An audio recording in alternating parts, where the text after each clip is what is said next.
And I want to start by thanking Donnie Warner from Frost Brown Todd for being here. This meeting is an opportunity for our board to take a deeper dive into our city's economic development strategy, which is a topic of utmost importance to our board collectively, as evidenced by its inclusion as a pillar of our as part of our strategic plan. And today we have an opportunity to discuss how we go about creating a new economic development strategy, a roadmap, and also the primary engine for that roadmap, which is the Kentucky Capital Development Corporation. And keep in mind that this is just an early step, the first of probably several meetings, both as our board and then jointly with the county. The Board of Commissioners is here today to carefully consider all of our options regarding our economic development strategy and the potential consequences of any actions taken in the future. Nothing will be taken today. We are fortunate to have on hand Donnie Warner, who is a subject matter expert, and Donnie was recommended to us by the Kentucky League of Cities. He is with Frost Brown Todd, who is, I think, has a well-deserved reputation as being a leader in the state in terms of policy and procedures and working with municipalities. And before we begin, I want to stress that this meeting is about looking toward the future, and it's not about looking in the past. We need to think about what's best for Frankfort and take advantage of the assets that we have and capitalize on our strengths. I'll ask the clerk to call the roll, make sure we have a quorum here. Okay. Commissioner Rosen?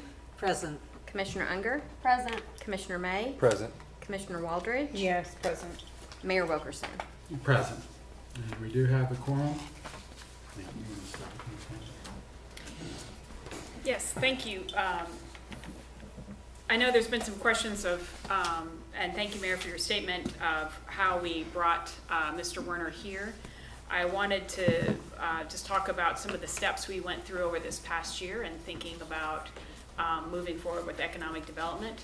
You know, initially we had thought about a meeting in November because it was many commissioners were interested in talking about economic development. Recently, city appointees had all resigned from Kcdc, so people thought it was an opportunity to rethink, all right, economic development, what are we gonna do? How are we gonna work with the county? What do we need to do differently? We had then had to postpone, we were scheduled it for November of last year. We postponed it to January.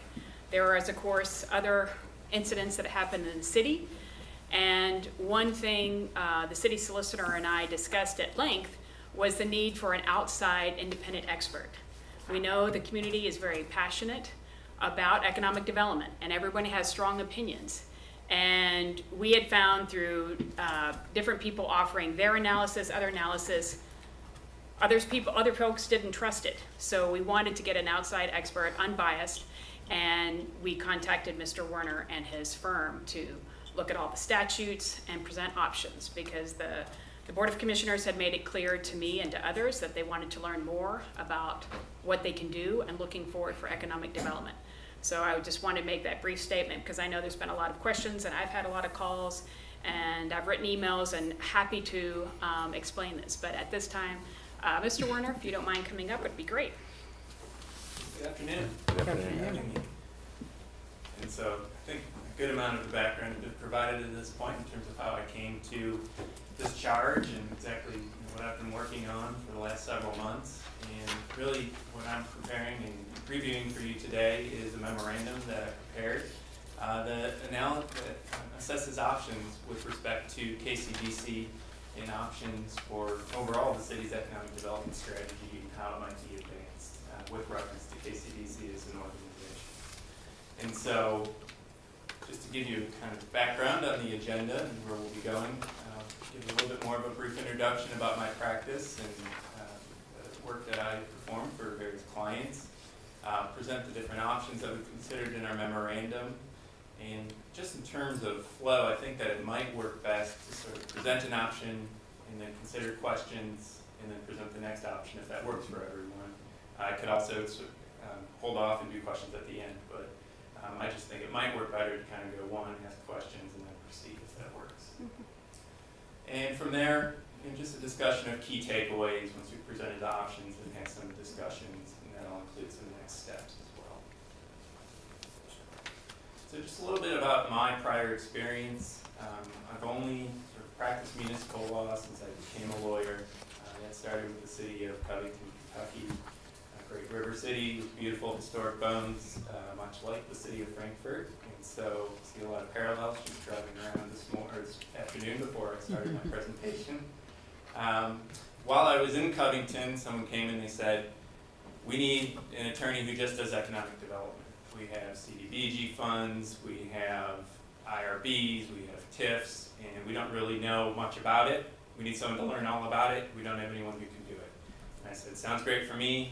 Let me learn the statutes inside and out. And they said, we have economic development boards. We need someone to advise them. We have zoning boards, historic boards. And so I really just kind of have dug in from day one in that work. During my tenure at the city of Covington, there was an opportunity for me to actually move from a legal role to an economic development role as our economic development director had left. I'd been working by her side and took on more of a business role, recruiting, attracting, helping to retain businesses, learning the ins and outs more on the business side, also with the legal background as well. Since going into private practice, my niche has been representing local governments and local agencies, river port authorities, cities, counties, and helping them with economic development tasks as well as commercial real estate and public finance matters related to bonding, IRBs, and other tools along those lines. And so, in addition to representing local governments, I also represent community development corporations, both in Ohio and Kentucky. In that perspective, I see the way that different cities work with their local nonprofits and community development corporations to advance their vision. I also work with other cities throughout the region, in Ohio as well. And then finally, I've presented to various organizations. One of my interests is the intersection between land use and zoning and economic development, and so that's a topic that I've presented on to various chapters of the APA, presented to the Kentucky League of Cities, and also to the Congress of New Urbanism, actually when that national conference was in Louisville a few years ago. So that's my background, and with that, I'll kind of proceed to some background on exactly what we've done. And so the scope of our engagement was really, as I understood it, to review Kcdc's operational status and options for proceeding with reference to the applicable statutes, laws, and agreements, and to prepare a memorandum assessing the options for economic development broadly and achieving the city's economic development goals, again with reference to Kcdc as an organization and the roles and functions that it's currently performing. And so in the course of preparing the memorandum, we reviewed the Kcdc ordinance, Kcdc articles of incorporation and bylaws, what I'm calling the authority statute, SPGE statute, interlocal agreement, audited financial statements of Kcdc, fiscal year ending 2021 and 2020. There were some meeting minutes that we reviewed, as well as certain approvals relating to the KCO loan and various loan agreements pertaining to the revolving loan fund program that Kcdc administers. And so with all of that in terms of what we did, there are some things that we clearly haven't done, did not do, and would also want to be clear about that today as well. So we didn't conduct any kind of comprehensive financial analysis or audit. I'm not an accountant. You wouldn't want me to be an accountant. I'm not a numbers person. I'm a words person, and so that's for someone else to handle. And so we did not look at any organization's financial standing or financial viability. This is not a definitive legal opinion on any direction or any action that commission or any body should take. But this is simply just a proposal for next steps to consider as you consider taking a 45,000-foot view at the city's economic development initiatives and how best to proceed. And so with that, we can kind of proceed to presentation of the different options that we've considered. I think one thing that could go unsaid is, of course, we were tasked with looking at options for how to work with Kcdc or reorient or reform Kcdc. However, another option that I'm not presenting today would simply be to proceed with status quo as things are currently functioning and operating. So that's unsaid in this presentation here, but I just want to make that clear before I go into the more detailed And so the first option that we considered is what we're describing as the reform of KCDC. And so that would be the role the city would have in reforming KCDC as an organization. And so under each section of the memorandum that you have, you'll see that it's broken down first with discussion of some action steps under each option, and then some potential consequences or considerations if that option were to be advanced. And so with respect to reform of KCDC, the action steps would include modification of the roles and responsibilities of KCDC through amendment to the KCDC ordinance. And a couple points I would want to make on that. First, the KCDC ordinance is an interesting document or agreement. I do think of it mostly as an agreement because it's a joint ordinance between the county and the city. And so by virtue of passing identical legislation, the KCDC ordinance is the way that the city and the county established the rules of the road for KCDC and how business would be conducted, how it would operate under the statutes, and what functions it would perform on a local level. And so as a principle of municipal law, I'm sure everybody knows, ordinances are the law of the land, right? They're going to govern the way that things function within the city, and in this case, function within the county as well, and in particular, this board. And so any reform of KCDC in terms of roles and responsibilities would need to originate with a joint amendment of the KCDC ordinance by both the Fiscal Court and Board of Commissioners. Subsequently, based on our review, the KCDC bylaws contain provisions that state that KCDC will operate in accordance with the KCDC ordinance. And so it essentially incorporates the ordinance by reference. And so it would follow that if the KCDC ordinance were amended to modify the roles and responsibilities of KCDC, that the bylaws would also need to be amended to reflect the ordinance, because as a matter of law, the bylaws are supposed to incorporate that ordinance, and the responsibilities would need to be accommodated accordingly. And so an additional action step that could be any alternative or in addition to these first two action steps would be a funding reduction of KCDC or a modification of the funding structure.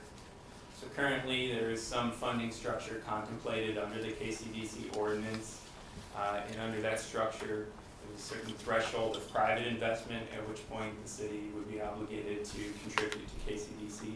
However, if that threshold is not met, then the city would have the option of not funding KCDC in any given fiscal year.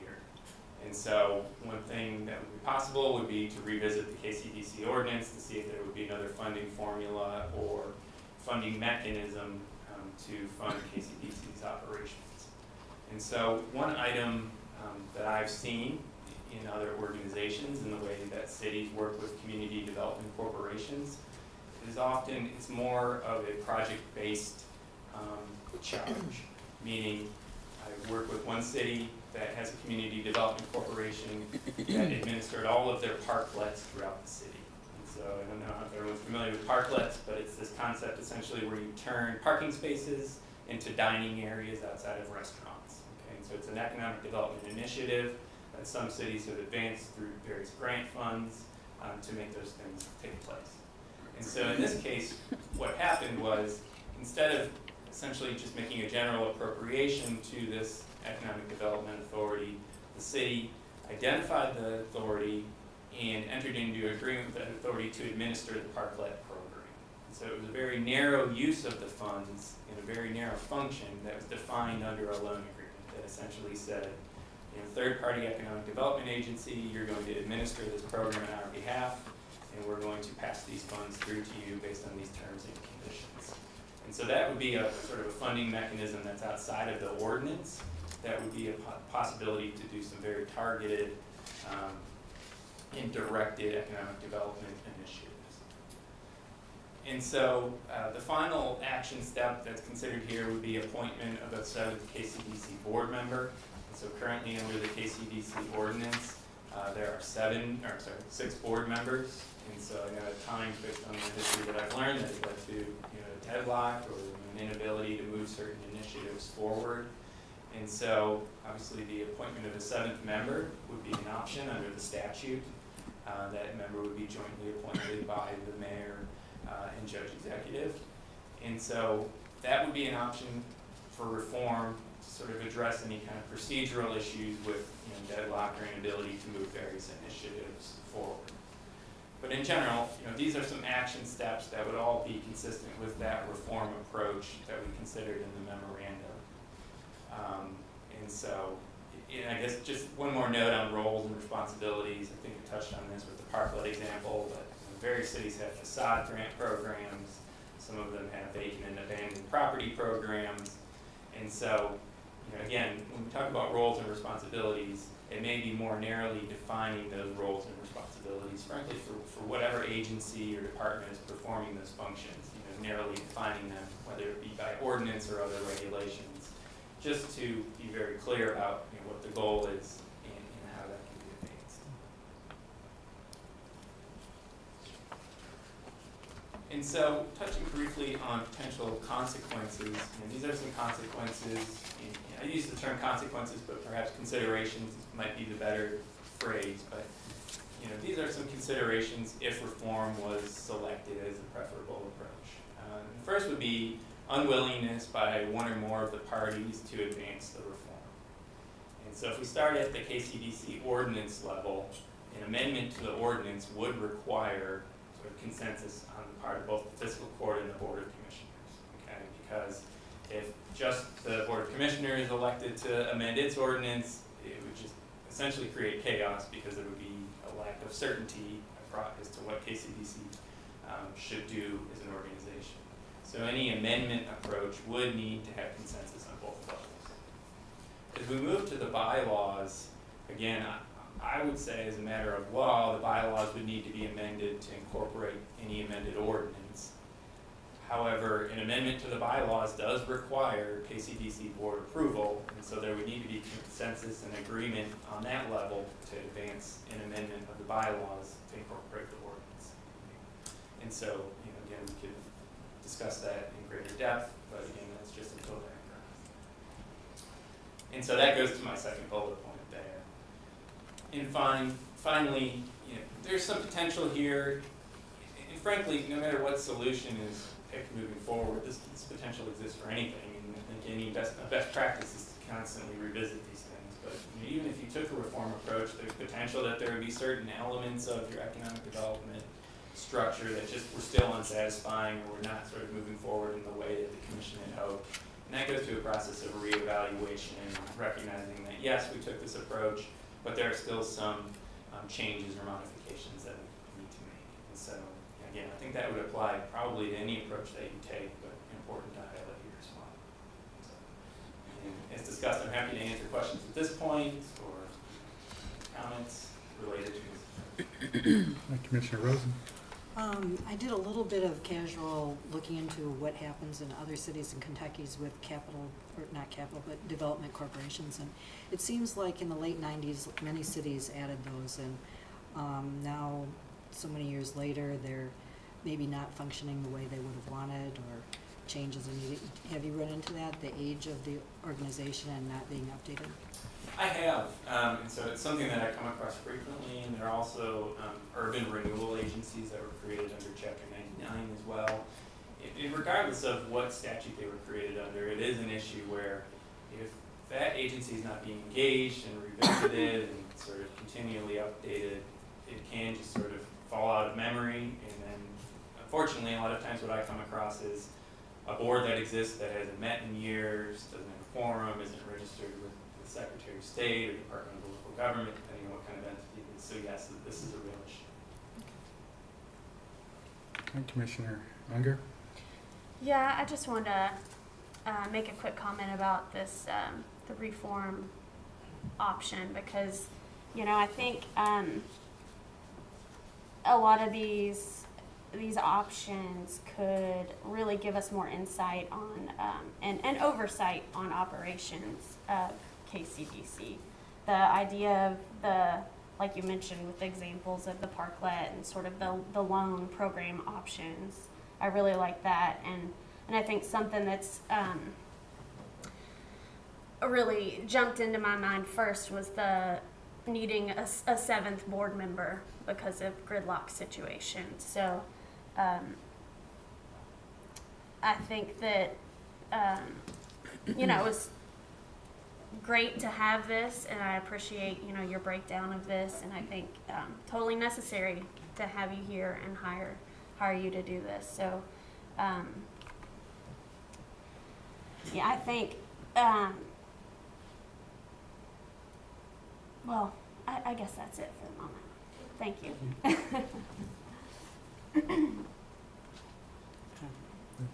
Commissioner Waters?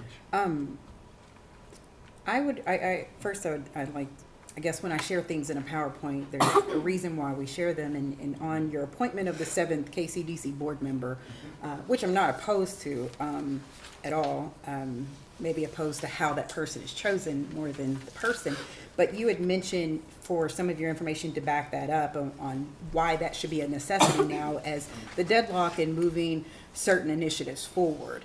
And I was wondering what information, or do you have any statistics that go to how many times they've not been able to move something forward that has not gone to fruition with the 6 individuals that they have now versus putting a 7th on there? Is there actually, or is that just hearsay or just an option that could happen if in the future or maybe in the past that it would be 3-3 vote? Is that just something that's hypothetical? It's mostly hypothetical, just sort of looking at it from a 45,000 foot view and saying, Right. we've got a 6, in my experience, a 6-member board or 4-member board or 2-member board creates the conditions where there could be a deadline. Where there could be. So I guess to just further, so there hasn't been a lot of data because I haven't known of that. I mean, I think right now, I think the only reason that there's been a deadlock is because we didn't put board members on, and that sort of put them in a bind. But I just wanted to make clear that we've not passed up on any offers or any projects because of a deadlock with that board, that they have moved things forward and that they've been productive in that manner. Because sometimes when you say it's been deadlock, it's almost like we may have lost projects or loans and things of that nature. So I want to make sure that that was clear. I guess that was my question. I do appreciate your layout, and it was very organized, so I do appreciate your detail in the understanding of each option, though I think sometimes we get the cart before the horse, but I do appreciate the options. I do appreciate your layout, and understood a few things that I wasn't aware of a little bit more clear, so I do appreciate your detail and your presentation here. So. Thank you. We're not done, right? We've got, No, we're still going through. Yeah. So this is option 1 in discussion of Right. that, and yeah. I have a question that pertains specifically to option 3, but you've touched on it a little bit. Sure. And Yeah, honestly, if I don't get the question out and answered, it's going to occupy space in my brain because I'm looking for clarification on if we go to option 3, where it starts statutory dissolution of Kcdc. In accordance with section 36.199 of the Kcdc ordinance, the procedure commences with the fiscal court, and this is where or the city commission requesting dissolution through the adoption of a resolution. The and or. But it sounded like when you were leading off this that it was and. So is there, how am I interpreting that? No, so the way that I would explain it is the way the ordinance is crafted is it is either party, one or the other, initiates the dissolution process. To initiate. Yes, to initiate the process. Okay, And so from it's there, just the for, dissolution takes place. gotcha. Okay, thank you very much. And I think to clarify, what you're talking about in option 1 to reform, if we're going to adjust the ordinance to define the roles and responsibilities, then it should be an and with the county, because if we just do it and then the county doesn't do it, they're not required to do it, or no, it has to be a joint ordinance, right? Correct. Okay. Yeah. And even if if we did it and they did not, then there'd be that disarray there. So I think that even if it wasn't required, it'd be a good thing. On the board appointment, you mentioned we could also put qualifications on, minimum qualifications on the board, but not, because it has been suggested by, I've heard from people, and we should have a certain president of a university should be on there, or a certain, a member of a certain organization should be on there by default, an ex officio almost. But can you speak to that? Sure, so I think, again, there's not necessarily black letter law on this matter, but at a certain point, I think if the description of the appointee was so prescriptive that essentially they were not an appointee, it could be argued that sort of the discretion from the appointment was totally removed. And so, and I see this on other boards, for instance, historic boards. Typically they say 6 members, an architect, a realtor, someone with experience in construction management, right? And so under those circumstances, right, there's some discretion to make the appointment, still be true to sort of the ordinance or the statute that governs the appointment process. But if it were to say someone from, the principal architect from, XYZ architecture firm, in my opinion, that would sort of run into this issue of taking away the discretion to the people. Commissioner Walker? I would like to add on that because I've mentioned that, with the KCDC board, I think that there should be some kind of description or characteristics that we are looking for those particular board members. And, I have also mentioned that, I think there should be some people that are just fixed to that board with other people added, such as your superintendents. You want this board, you want to add people who are going to put forth on this board for our community to benefit. And those people are your school boards. Those people, they want to bring in other people in economic development so taxes go up for their school areas, independent and public. Your hospital systems that, the CEO there or someone there should be on this board, to bring in more people because it's a positive for the hospital systems, and I'm on the rope about maybe a Frankfurt Plan Board, that's how they function. They want more people in Frankfurt. That raises their usage up, and it also makes our usage less and things of that nature. And so I hate that it is worded like that it narrows it down. If you give too many characteristics and qualifications you're looking for, it sort of narrows it down. And I did speak with our solicitor, the city solicitor, in regards to this, because I just don't like how the members are chosen. I think it's more politically driven than vision driven, I guess, in what we want for KCDC and for me. And we just added 3 great board members I am aware of, and they've been really working hard since they've been on. But I just think that is it possible for us to change that without going all the way up to the legislators and changing that, but adding more, I guess, characteristics of not trying to leave certain people out, but it is a plus to our focus and our vision.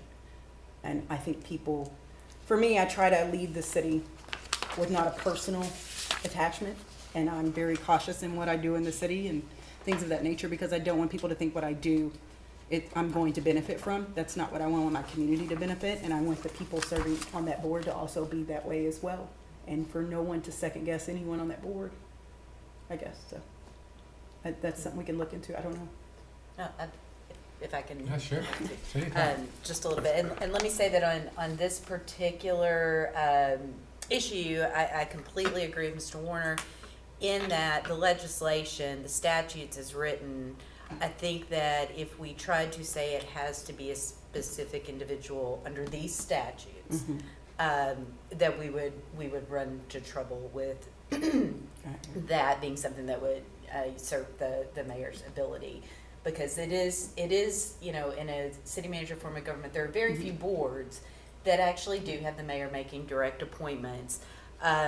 But regardless, that is what these statutes say and the way this board is set up, and we have to follow those statutes. So I don't think under this particular structure we have that ability. That's not to say that there aren't other possibilities out there, just not for that with option. this particular board.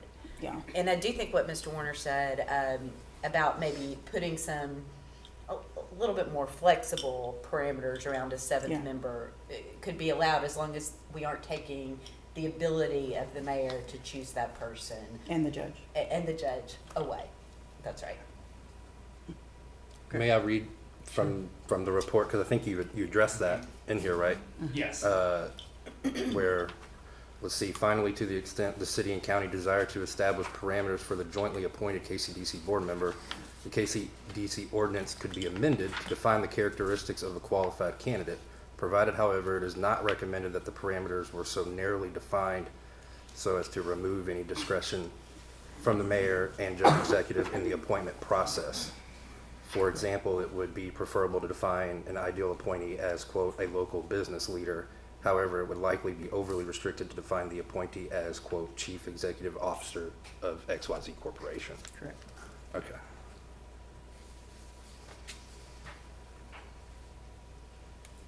One other thing on the, tying the funding to the roles and responsibilities, could we do that?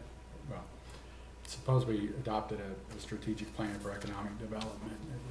Is that something we could tie? Here's the roadmap, Yeah.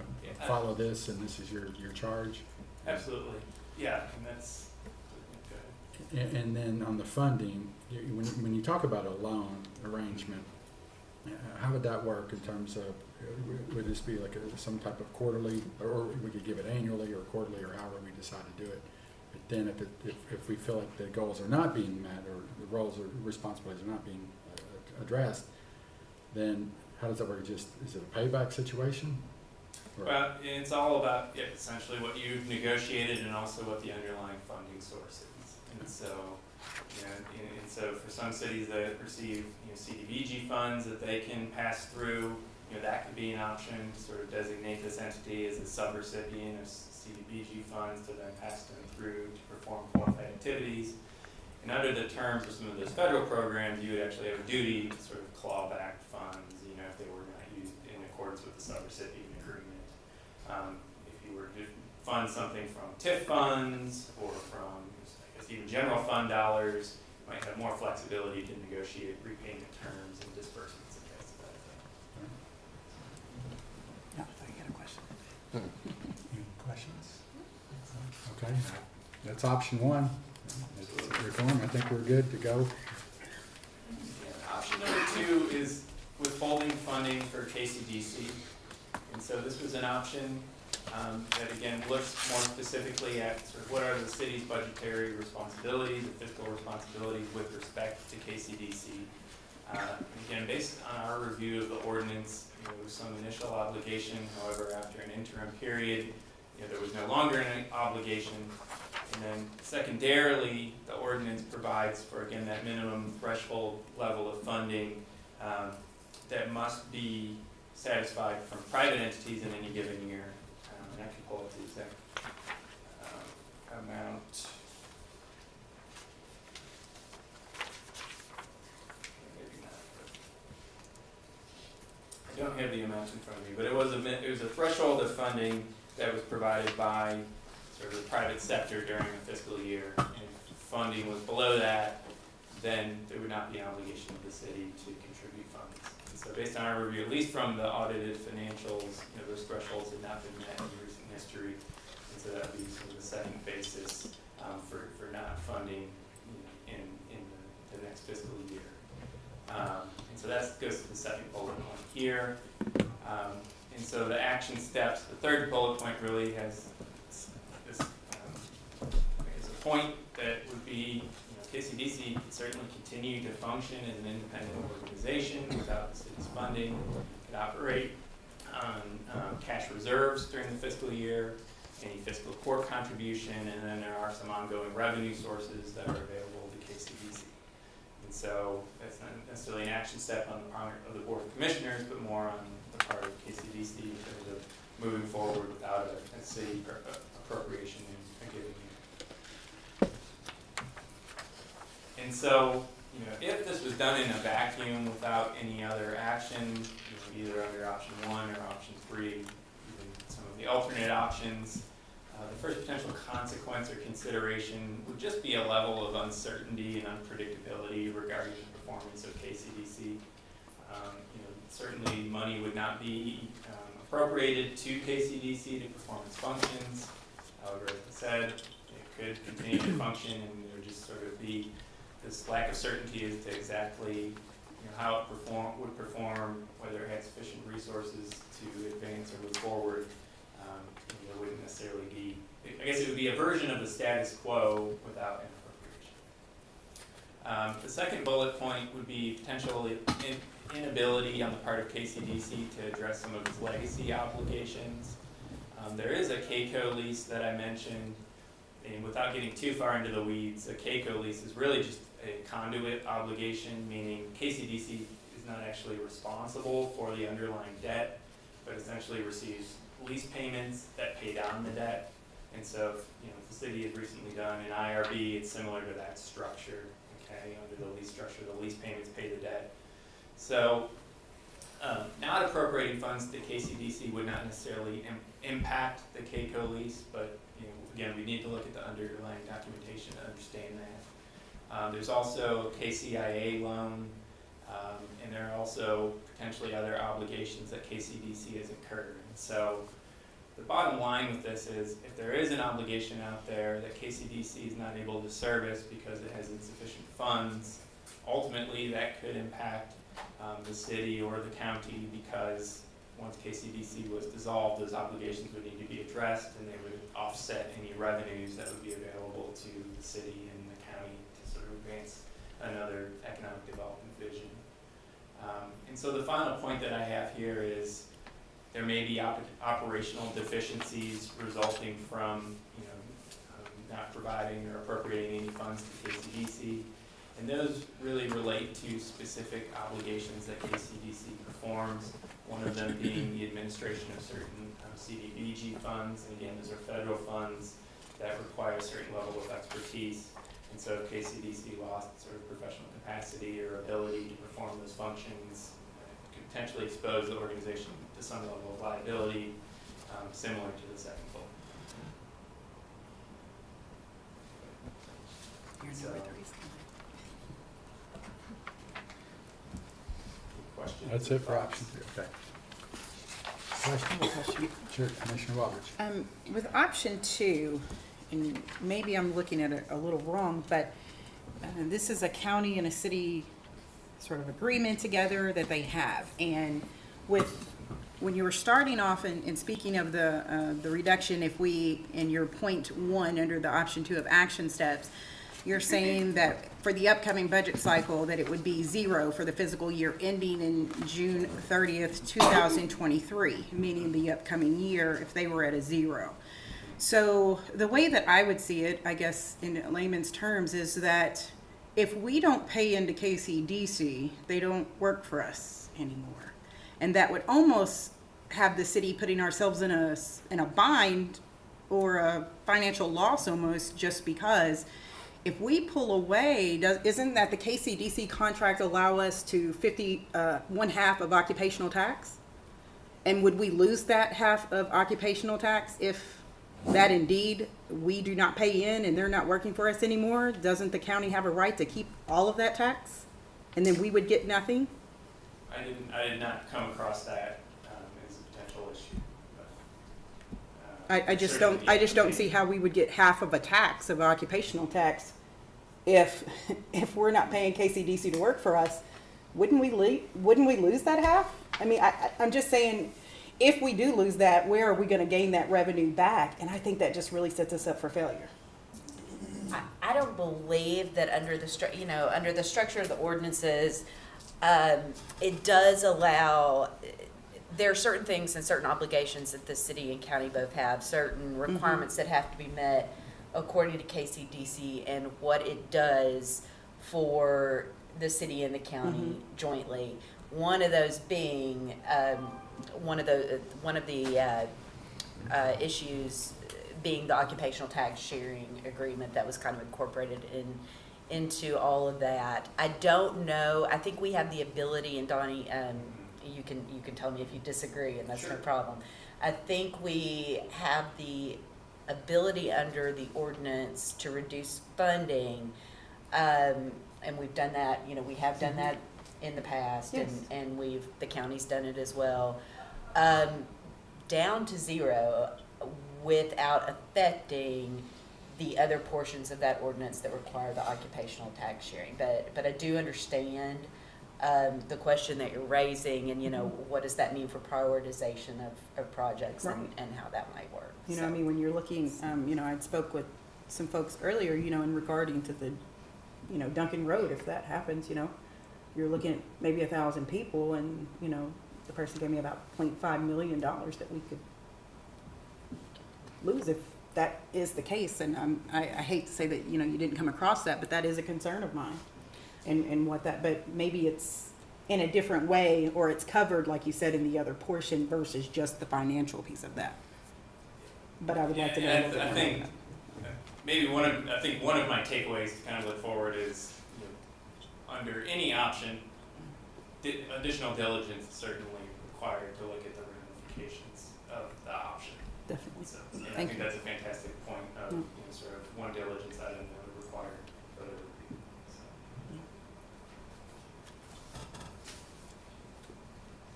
So. Any other questions on withdrawing funding?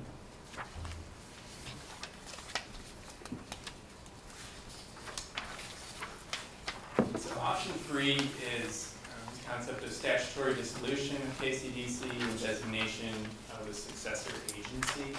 So this is a combined approach, and really it could also be combined in a broader economic development strategy with option 1 as well.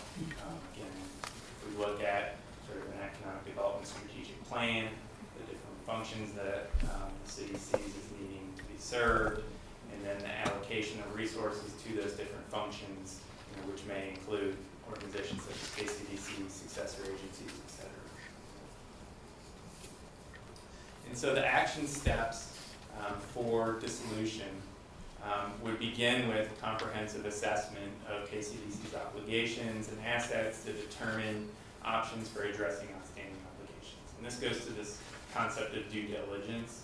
And primarily, at least as of today, the most significant obligation that's at least listed on the annual audit is the KCIA loan, which I believe has an outstanding balance of over $1 million. I think there's some question as to what the repayment terms of that loan are. I think there are also some questions as to whether the actual lender in that instance still exists and sort of would have the ability to recoup those funds. There's questions, I think, as to whether some of the actual loan documentation still exists in terms of a promissory note that says you owe me $1 million. I think there are also questions regarding what the original source of those funds were. I think perhaps they were CDBG funds that were sort of passed through to an industrial authority and then advanced. And so there are a number of questions on that particular obligation that obviously would require a good level of review and analysis, just because before proceeding to dissolve, all parties would want comfort that there's not going to be a $1.8 million repayment obligation, significantly sort of offsetting the assets that would be available at that point. Once that diligence process has been completed, and this goes to the either or, adoption of a resolution. I've suggested a joint resolution, but the ordinance reads, either the city or the county may request dissolution.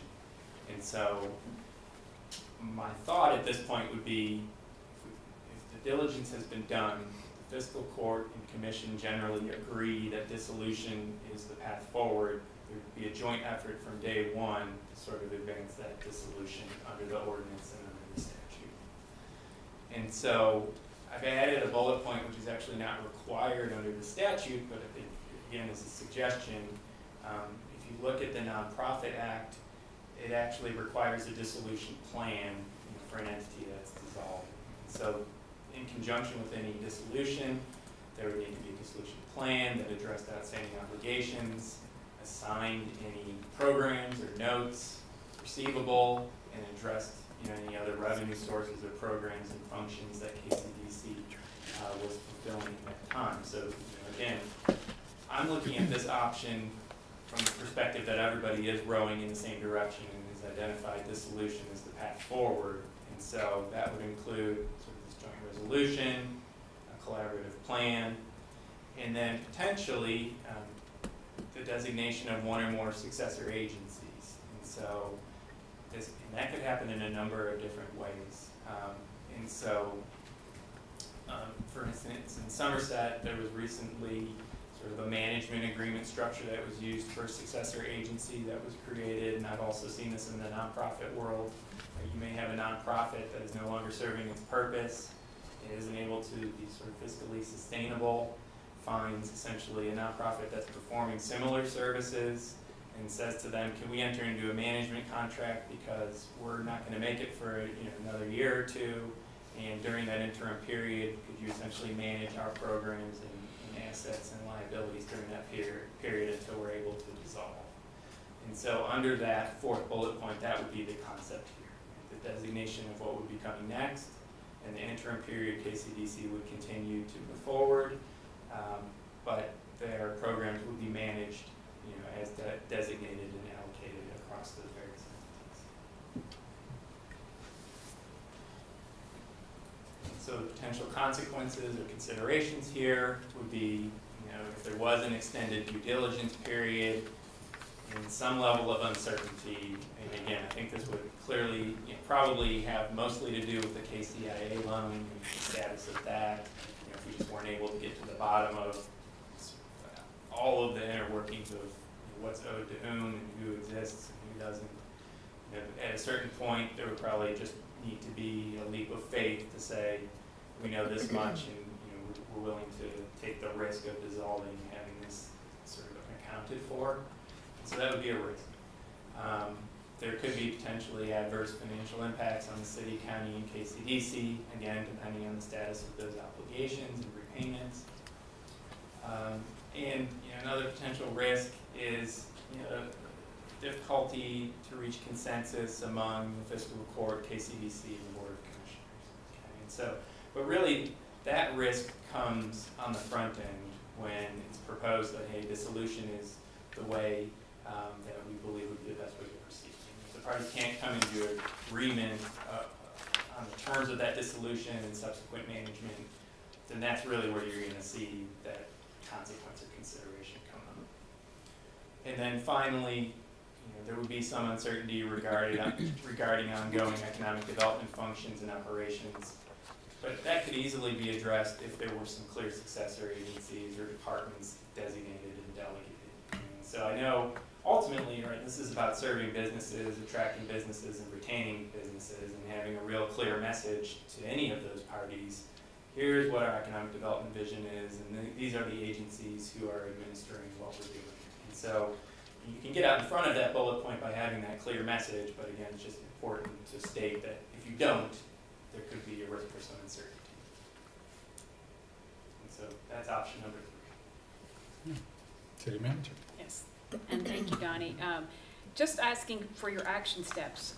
Were those laid out sequential, or, because one thing I was asking about, like, before you propose dissolution and talking about the uncertainty, when you need to establish a successor agency before you adopt a joint resolution to advance dissolution, because that would address the uncertainty. Do that first. Second step, if you wanted to pursue this route, then doing the other steps. Absolutely. Yeah, it would be a comprehensive approach, and absolutely, and that would be sort of part of the initial step. Yeah. Okay. Yes.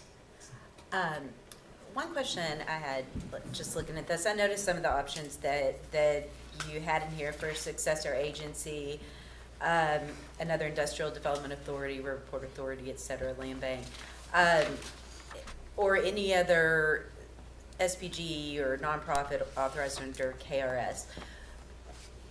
Would there be any ability for the city to operate or create a new entity or agency that didn't have a specific statutory structure, but that was rather purely a city creation?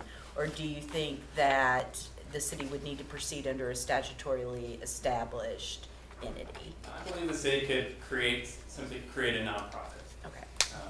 And so, the upside to that is you're not as confined under the various statutes, riverport statute, land bank statute, any of those. To the extent you have qualms with this statute and the way that certain aspects of it are handled, each of those has similar provisions, and sometimes they are just verbatim the same thing, just a different entity type. And so, yeah, I think a nonprofit could be an example or an option.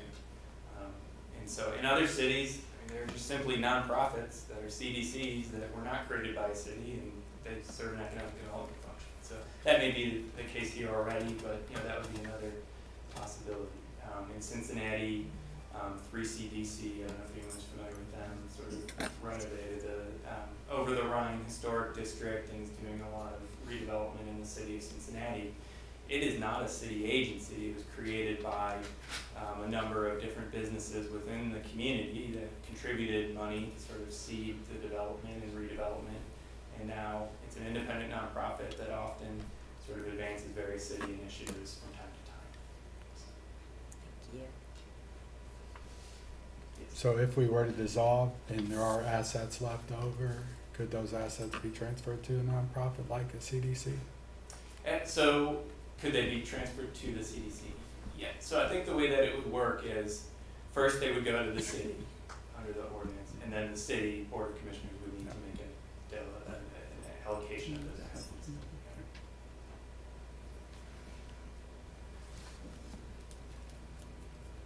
Any other questions? And this is for staff. So we would have to identify departments that could handle, obviously, the loans, obligations. Do we have a department that could handle existing loans and administer those? I would assume finance would have to Do we think we have administer it? the loans and follow up with the current loans that Kcdc has, and that they would be responsible. Finance director's not here, but not to put her on the spot, but is that a possibility?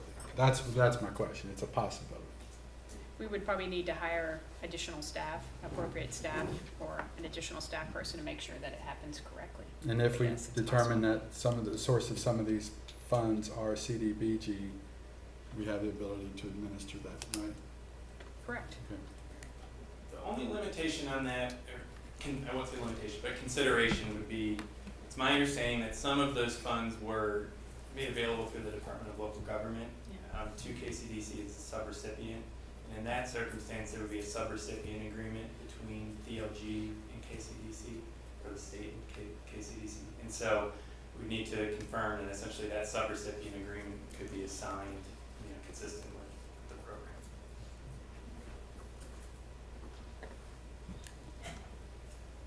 Okay.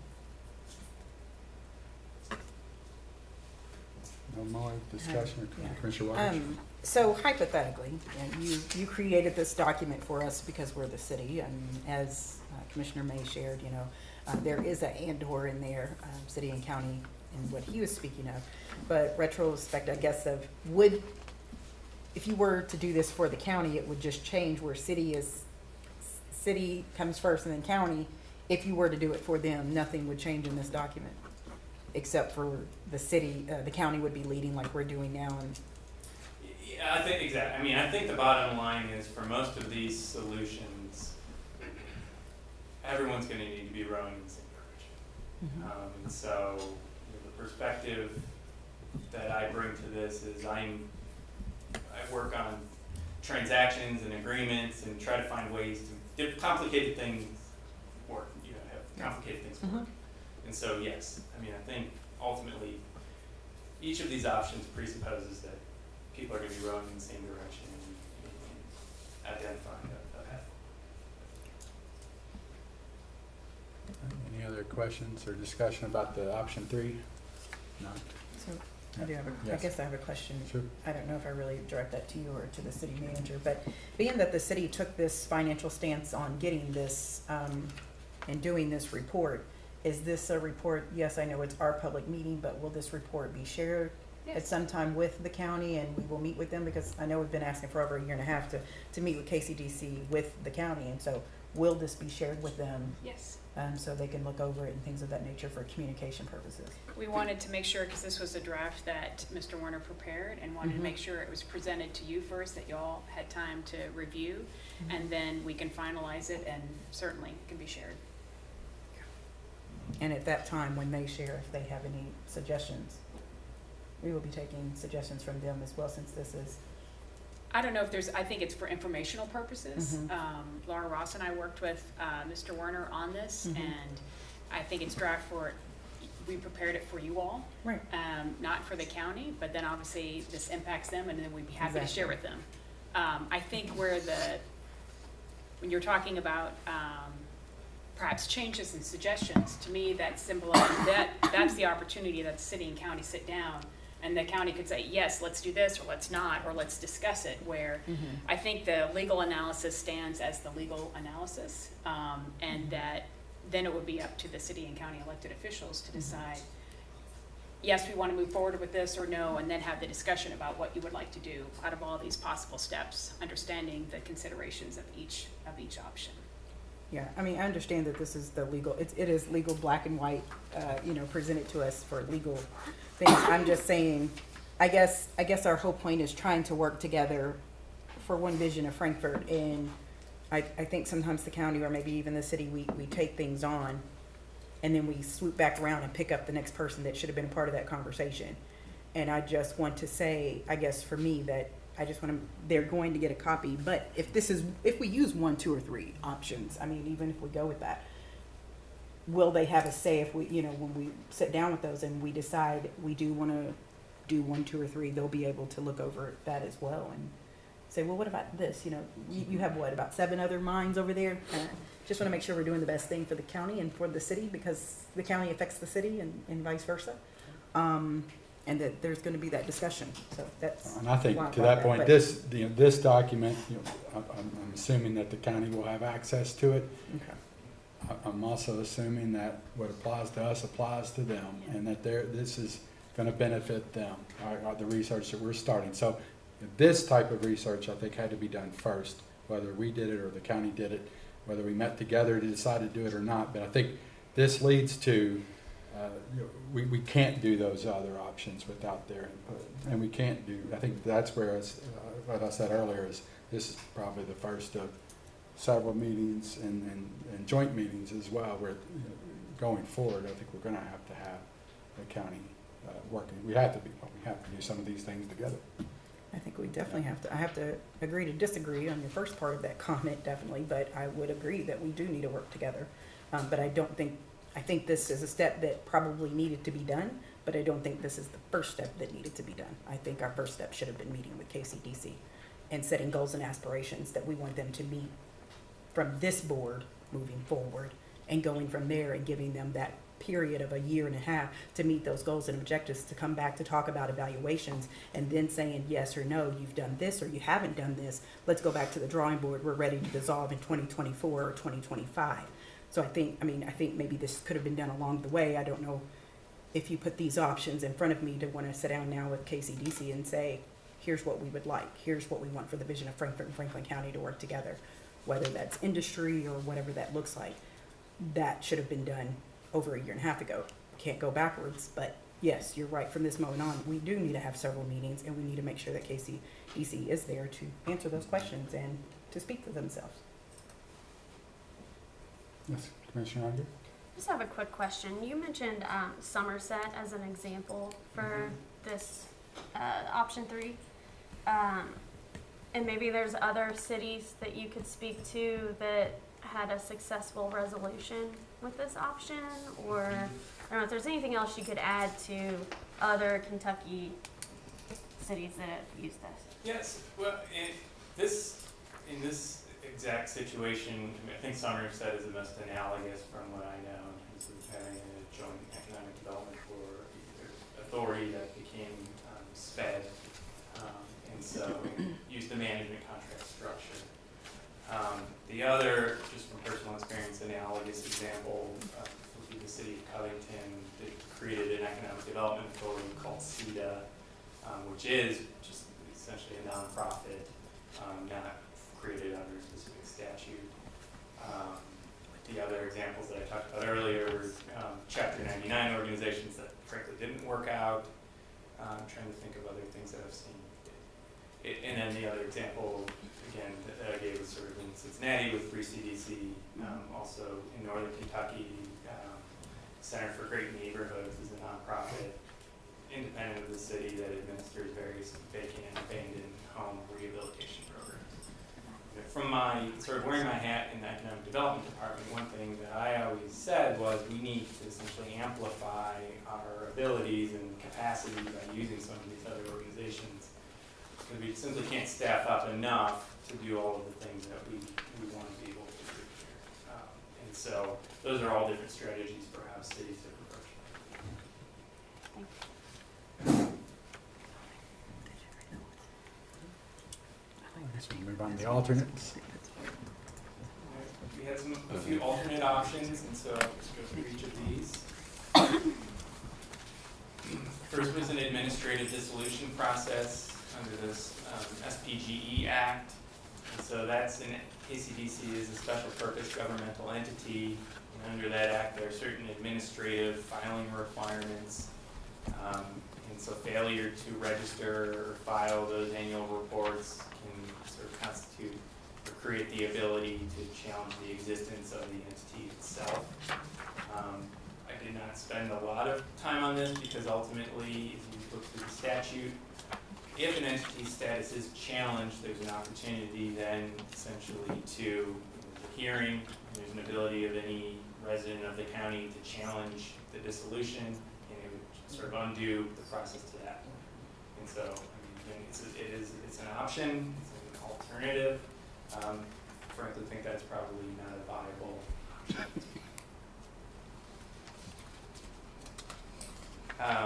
The next option would be withdrawal from KCDC, and so this would be a unilateral action.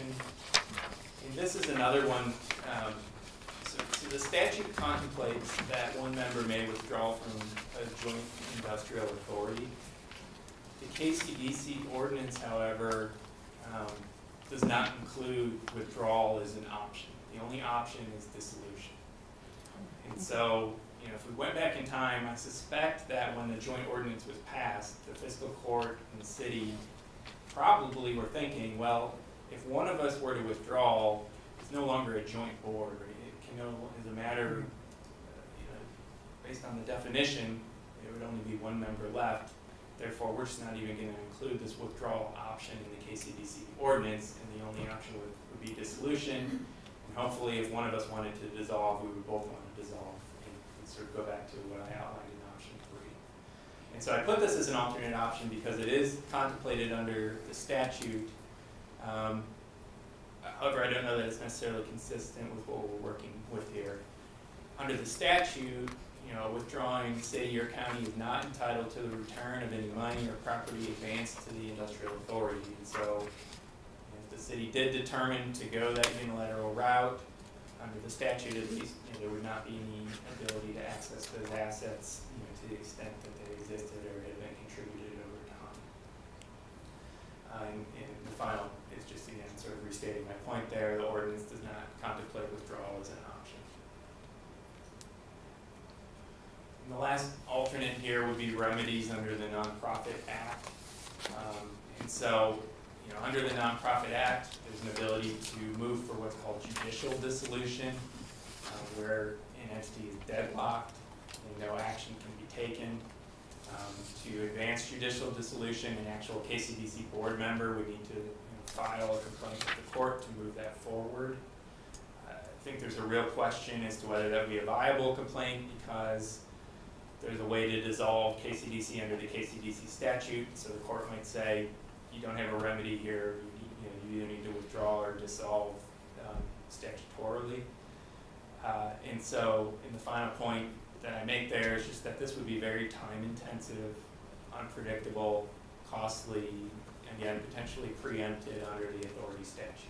So again, you know, from my biased perspective as someone who works more with transactions and agreements, I think any sort of judicial approach here is going to be time-intensive, labor-intensive, and probably not advance the vision, you know, as quickly as the parties might like. And so any questions on those alternate options? I have one on the administrative dissolution, and I understand why that's probably not, because anybody can object to that, right? Correct. Anybody. Correct. And if they do, then we don't do it. That's right. But in here you mentioned in the memo, there may be sufficient cause to initiate the administrative dissolution process. What did you mean by that? So at one time, I think in the background materials that we had received, there had been some indication that the annual report may not have been filed timely, or the registration with the Department of Local Government had not been filed at an appropriate time. And so either of those would be a basis to advance that. Even if they are now current, just the fact that they had not been filing the annual reports. That's correct. And they had not been filing the annual report. That was our understanding, yeah, based on. We'll ask, we can ask later. Any other questions? I've got some questions, yeah, broadly about the entire presentation, but I was gonna wait for you to Sure, yeah. wrap up in case you answer them.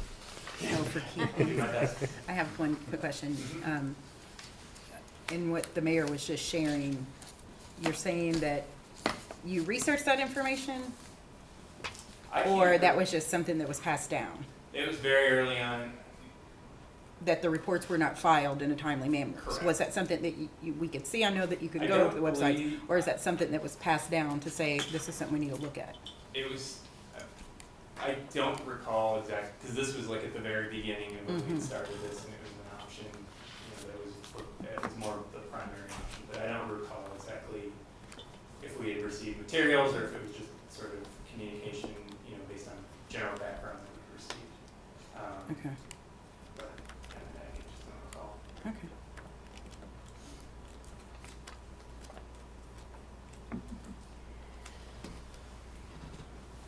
And so, are there any other questions about the alternate options? Again, this is just sort of, the options have been presented, some key takeaways and next steps. So key takeaways, I don't think that there's a single, and I think hopefully that it's clear, there's not a single legal solution here to address the current operational status of KCDC and the city's economic development initiatives. Comprehensive approach is required. I've provided some examples of best practices throughout the state and region. I'm happy to discuss or provide more details on any of those. Any viable path forward is going to require cooperation among the city, county, and KCDC board. And once a path is determined, next steps again are that due diligence, documenting and delegating some of these responsibilities. And I really believe that can happen in short order once there's some consensus as to what the documents need to say, who's doing what. Easy for me to say. I think the difficult work is in front of the Board of Commissioners, Fiscal Board, and everyone that we presented to today. But I do think that once a consensus is reached, any of these structures could advance and move forward in short order, so that it was clear this is the strategy and approach and structure that's going to be in place moving forward. And so as far as next steps, again, we perform a certain high-level review of the loan agreements, obligations, but again, there are certain agreements that are out there that would be important to review before making any definitive decisions. Next step, again, would be to refine the economic development vision for the city, including the roles and responsibilities of the Board of Commissioners. And then finally, the Board of Commissioners desires to allocate to one or more departments. And then finally, to evaluate available options for achieving the economic development vision, select a preferred approach. Those are all next steps. So I don't know if I answered the questions that you had, Commissioner May, or you still have No. questions. But happy to answer your questions or anyone else's. So I've got just some kind of broad overview and questions with your expertise and experience in the field. Sure. One of them, I've had a question about when KCDC didn't have a full board and was operating, my understanding of interpretation of it would be without a quorum. And was that factored in at all to some of these summaries?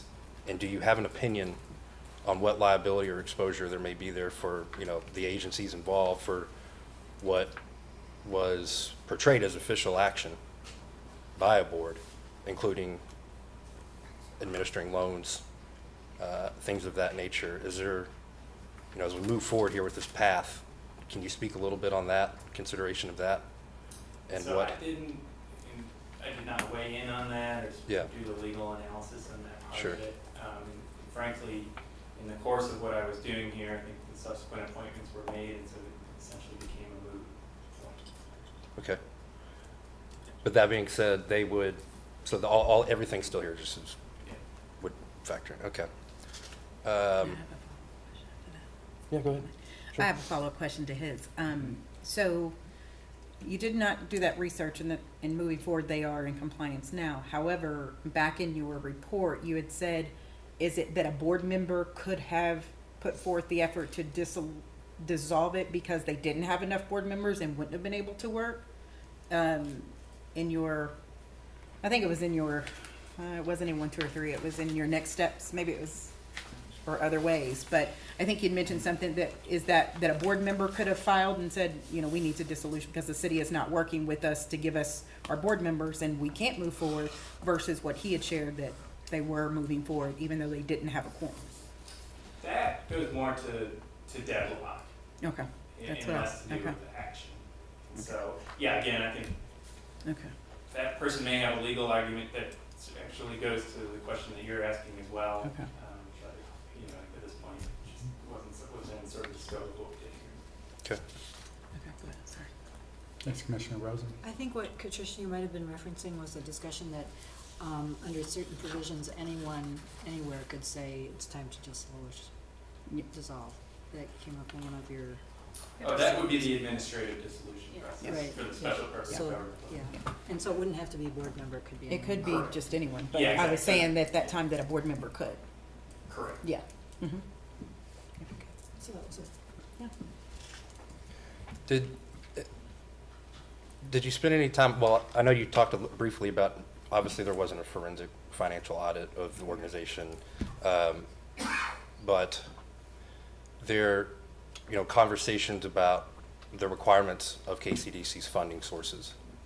Did you spend any time with that subject matter, and, the industrial agencies participating in the funding of KCDC and? Yeah, so that would be the next step Mhm. in terms of looking at the history of that and obligations. Okay. And so we did request, some of the backup loan documents and history on the one particular loan. My recollection is that we had some meeting minutes, but again, I'm looking for like a loan agreement, promissory note, funding agreements, and things to that effect. And I think, I'm sure that they may be available, but again, just I think based on timing, it would be the next step. Thank you. And we can ask some of those questions later, right? Yeah. Any other discussion or questions? Just say one Yes. comment, Commissioner May, one idea, because there was some confusion in talking to the folks who did the previous audit. We can also follow up with them, because that was a question for them in KCDC's audit, whether or not that really even has to be on the books. And I think there was discussion that it doesn't have to be, because if it was a CDBG grant, that it wasn't a loan, that the original funding. But, I'm not the expert in this area, but in those discussions and talking to Donnie, but also with the auditor, that needs to be explored further. And that's where we need to do probably a deeper dive, because there is question whether that should even be on the books, since it was a grant that funded the purchase of land and loan to businesses, and businesses paid back, but it wasn't a loan to begin with. Yeah, and I guess I can articulate what the different possibilities are, but can't sort of point you in a direction of which possibility is the correct one without seeing the underlying documents. Thank you.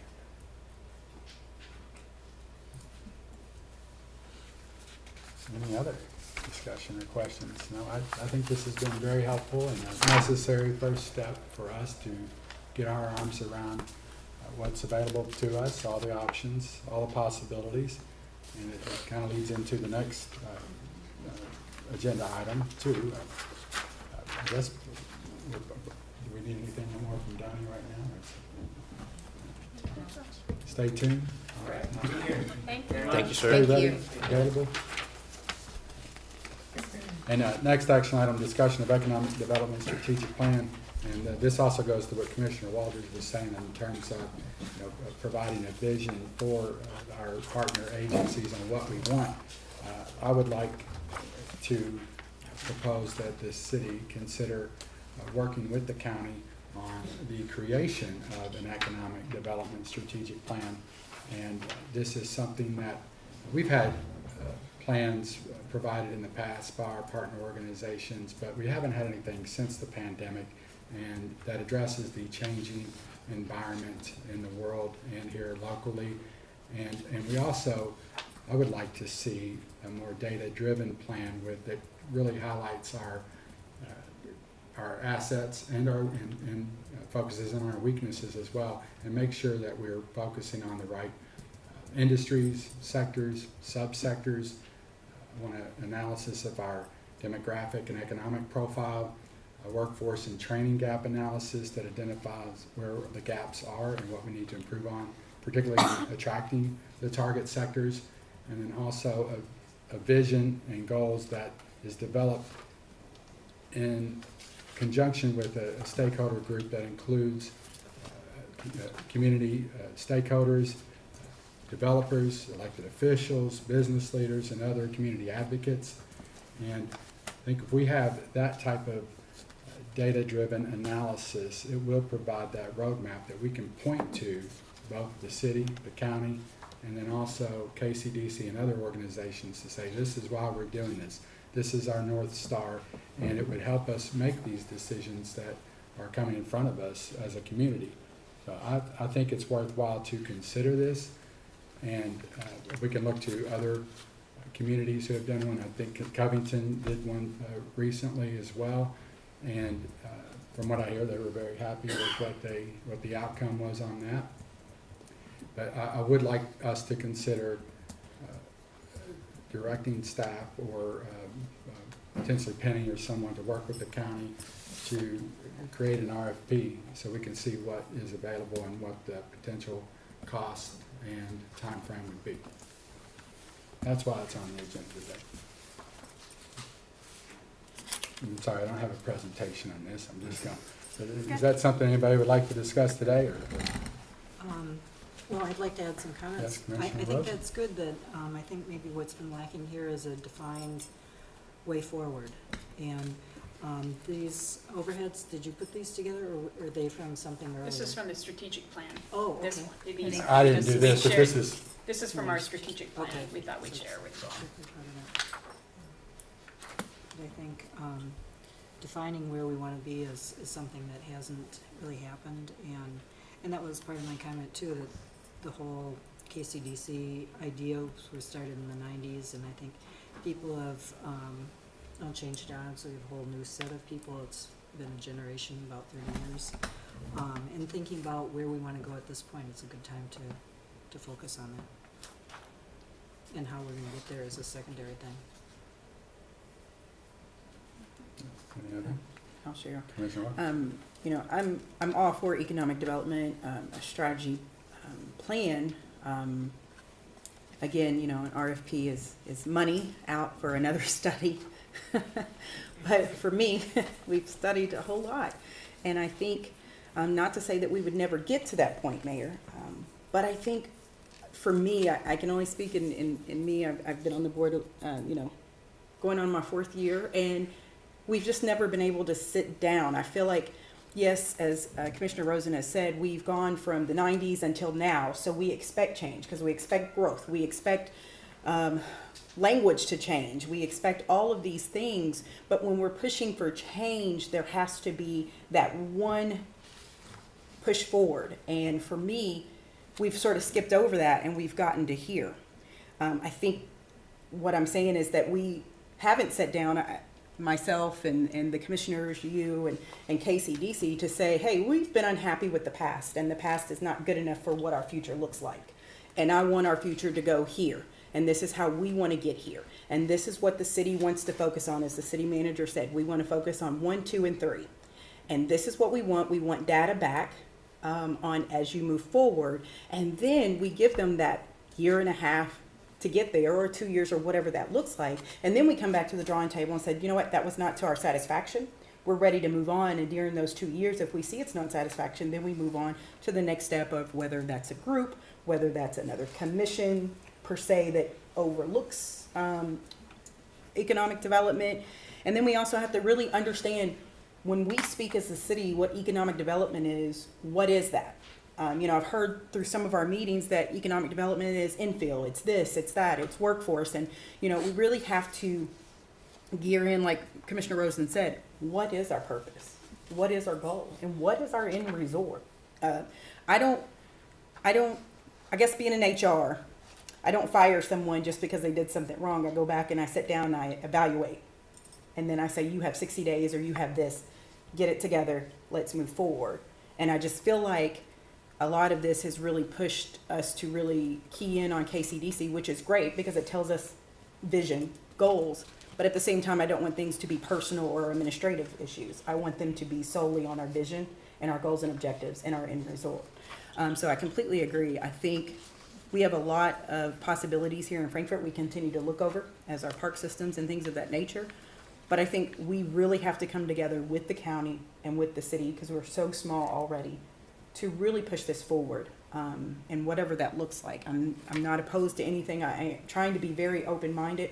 I just want everything to be upfront and open in the direction that we need to go, and be very cautious, because we are going into looking for 2024 that we could have a $4 million downfall. And when we continue to talk about economic development, and we talk about engineers and people that went to school for this, we're talking hundreds of thousands of dollars for hiring staff.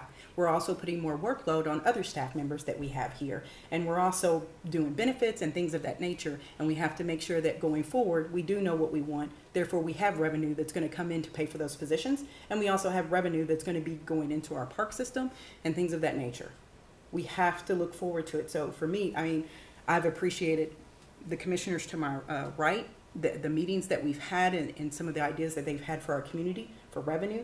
But we've really got to have that meeting with the city, with the county, and with Kcdc to say, what can they do for us before we just want to dissolve them? If it's a communication problem, then that was free. We didn't have to pay someone $500 an hour to do black and white legal KRS stuff. We could have just sat down and had a meeting and give them that. And then later on got that to make sure if the dissolution was the right thing, then we pay someone to do that and say, hey, this is where we're at. We need these. Now the decision is moving forward. So, I appreciate Terry serving and doing things. She answered my phone calls and any of the questions I have. And she sends us emails and what she's doing. But we've still not had the integrity of meeting with the Kcdc director to say, we don't like this. But we want to do this. That gets us to the topic we're on, which is the Economic Development Strategic Plan. And that, right. We talk about what is our purpose, what is our what is our vision. This helps us define that. And this will get us with the county together in defining a common vision that we can go to our partner agencies and say, this is what we want. Here's the roadmap. These are the action items we expect you to take to get there. And I think we can sit down with Kcdc now or the county and work that out. But I would rather, I think some of these things are probably pretty obvious that we need to focus on. But there's other things that aren't, that maybe we have limited resources. We need to make sure we're maximizing all we can as a community to get to pivot at this stage in 2022. We need to set ourselves up for the next 30 years. And this is going to, I think, help us do that.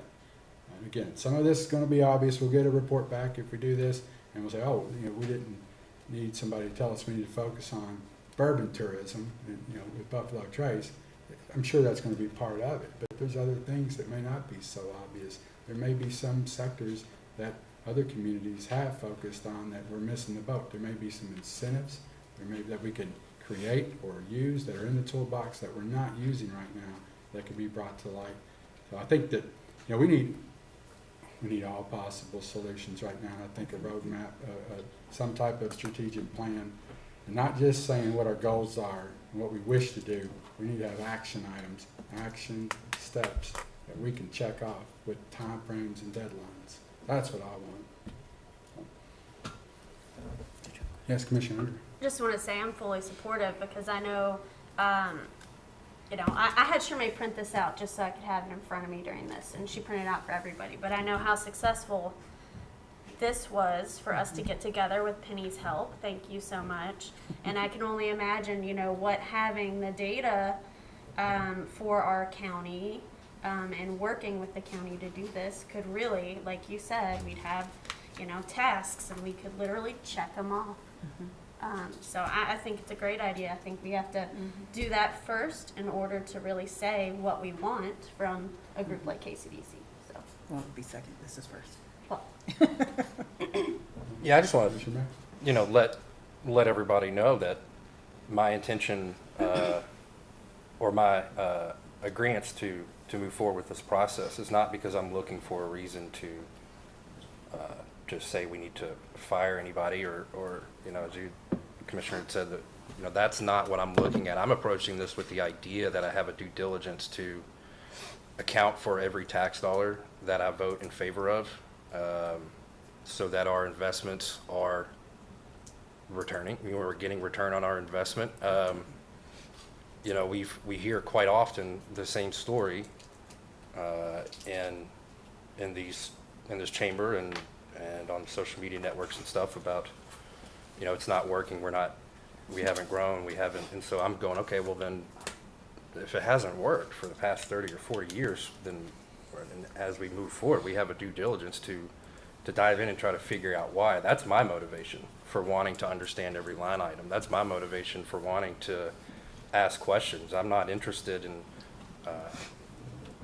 finding, what I don't like about something. It's what can we do right now with the situation we're given, with the opportunity we're given in our chair now, we're here now.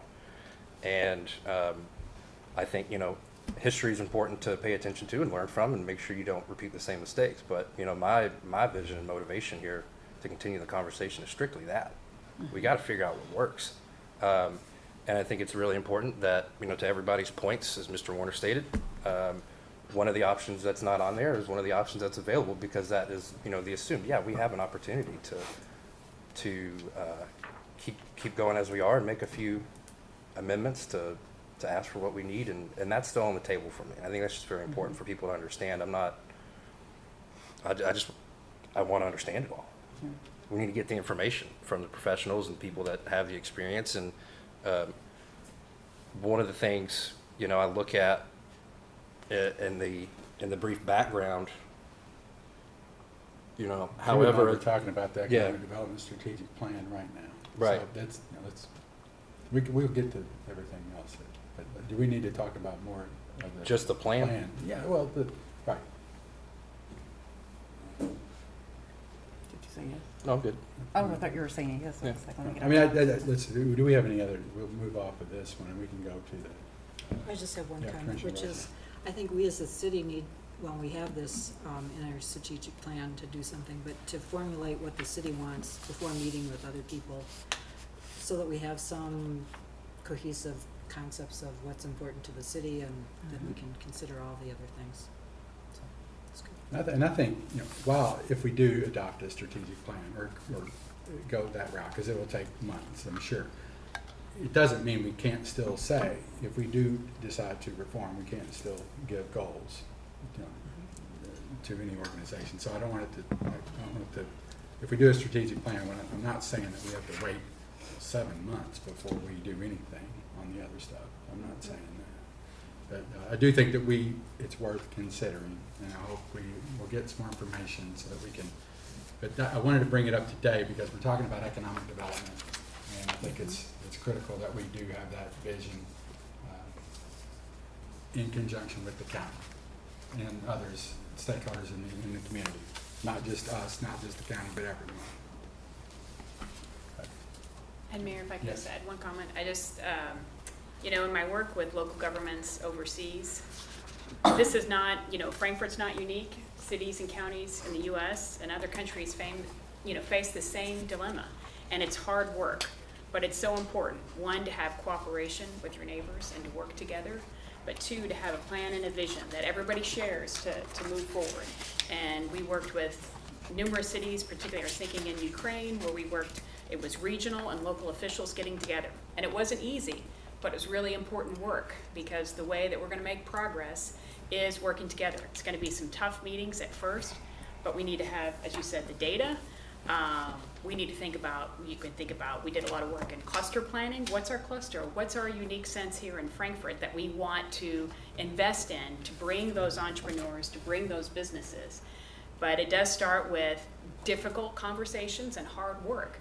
And we have to face reality. We're gonna have to make some difficult decisions, but cooperating and having that plan, that we share that vision together. You know, I know city staff will be ready to implement it right away. They were, you know, staff were very excited under Penny's leadership on the strategic plan to work on economic development. I see in all my conversations, the department heads are thinking for the future, always, and things that we're doing right now. They are wholeheartedly in this. And with cooperating with the county, we have a shared vision, and having a plan, we would be ready to implement.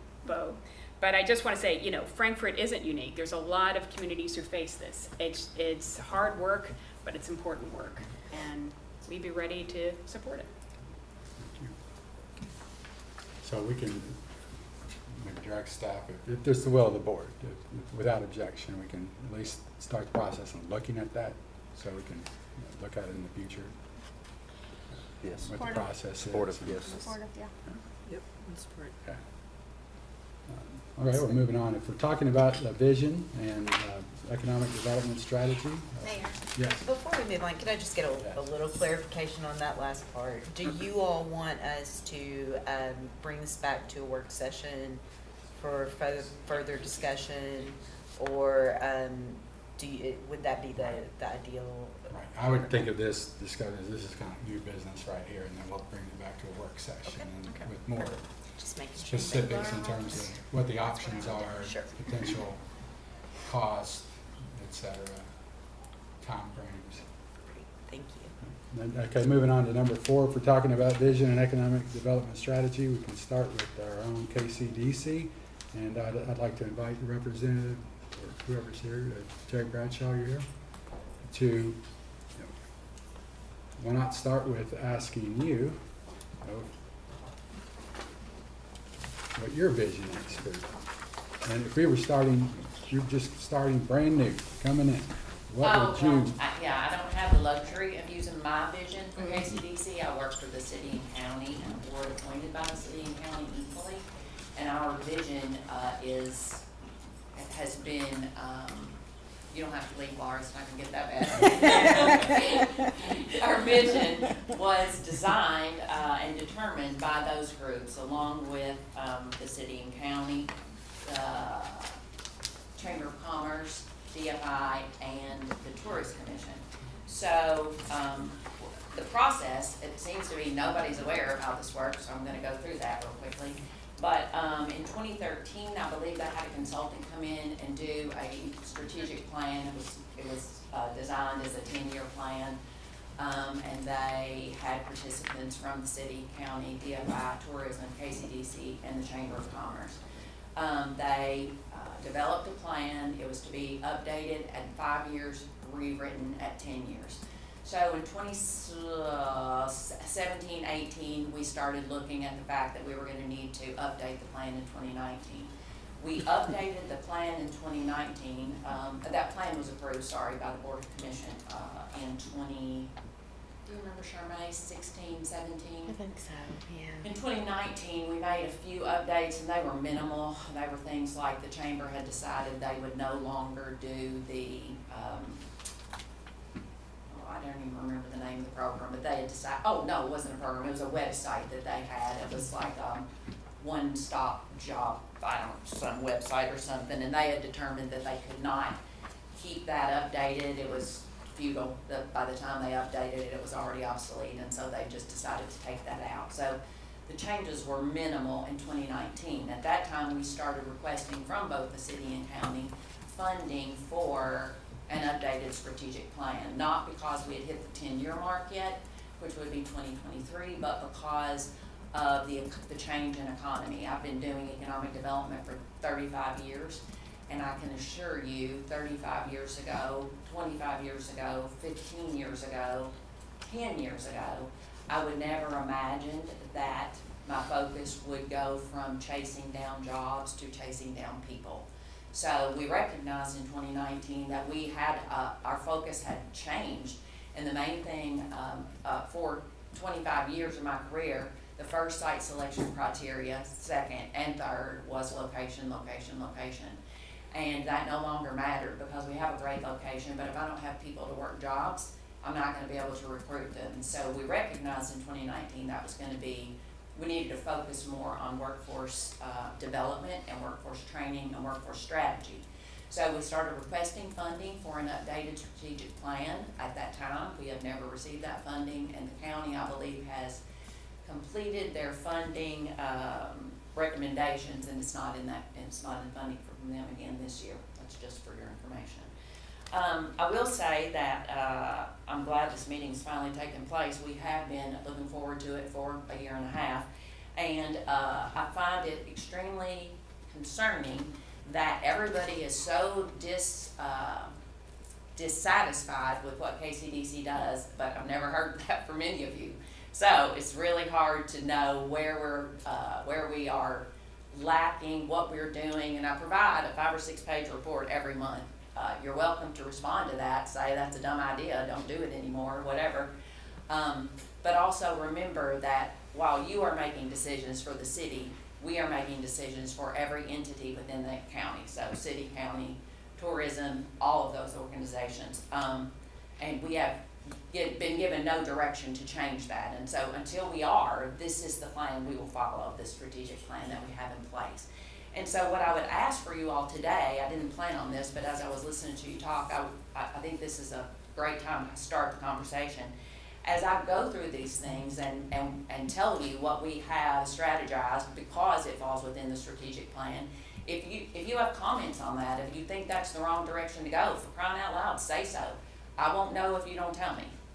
Bobby, is this my clicker? It is. Is there instruction? There's a right and left button. Is there? It's for somebody who can see. Oh, I had it upside down. Sorry about that.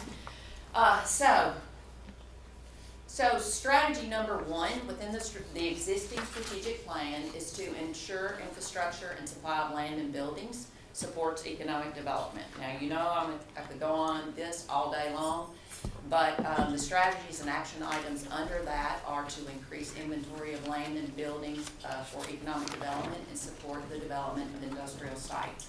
We, of course, have been working for several years on the Duncan Road property. We started in 2018. I think none of you were here at that time, maybe Laura Ross. Charmaine, we started telling folks, once we finish selling the property that we have in the industrial park, we have none. There are no industrial sites viable in this community once that happens. We've got to start looking at developing industrial property. Fortunately, or not, I'm sure he would say not, in 2019, Mr. Tierney came to us and said, we're thinking about purchasing the Duncan Road property to develop that for industrial property. For us, that was a godsend. We had no funding to develop industrial property, and we had no interest from the city or county in providing funding for that. So that gave us an opportunity to fix a problem that we had. Number 1 in our strategic plan is to be sure we have land and buildings available for economic development, and we were about to have none. And so we continue to fight that fight, as you well know. We have also been working with the governor's office and the Bluegrass Area Development District to receive some of the PDI funding that is available. There's a $200 million out there that the legislature just approved, and so we're working through the process of trying to get that. But as if you listen to any of the Buffalo Trace or Duncan Road property arguments, what you have to understand is in the existing comp plan, there is no ability to develop any industrial property in this county that complies with the comp plan except for the Duncan Road property. It's the only property within that plan that allows the zone change to an industrial development site.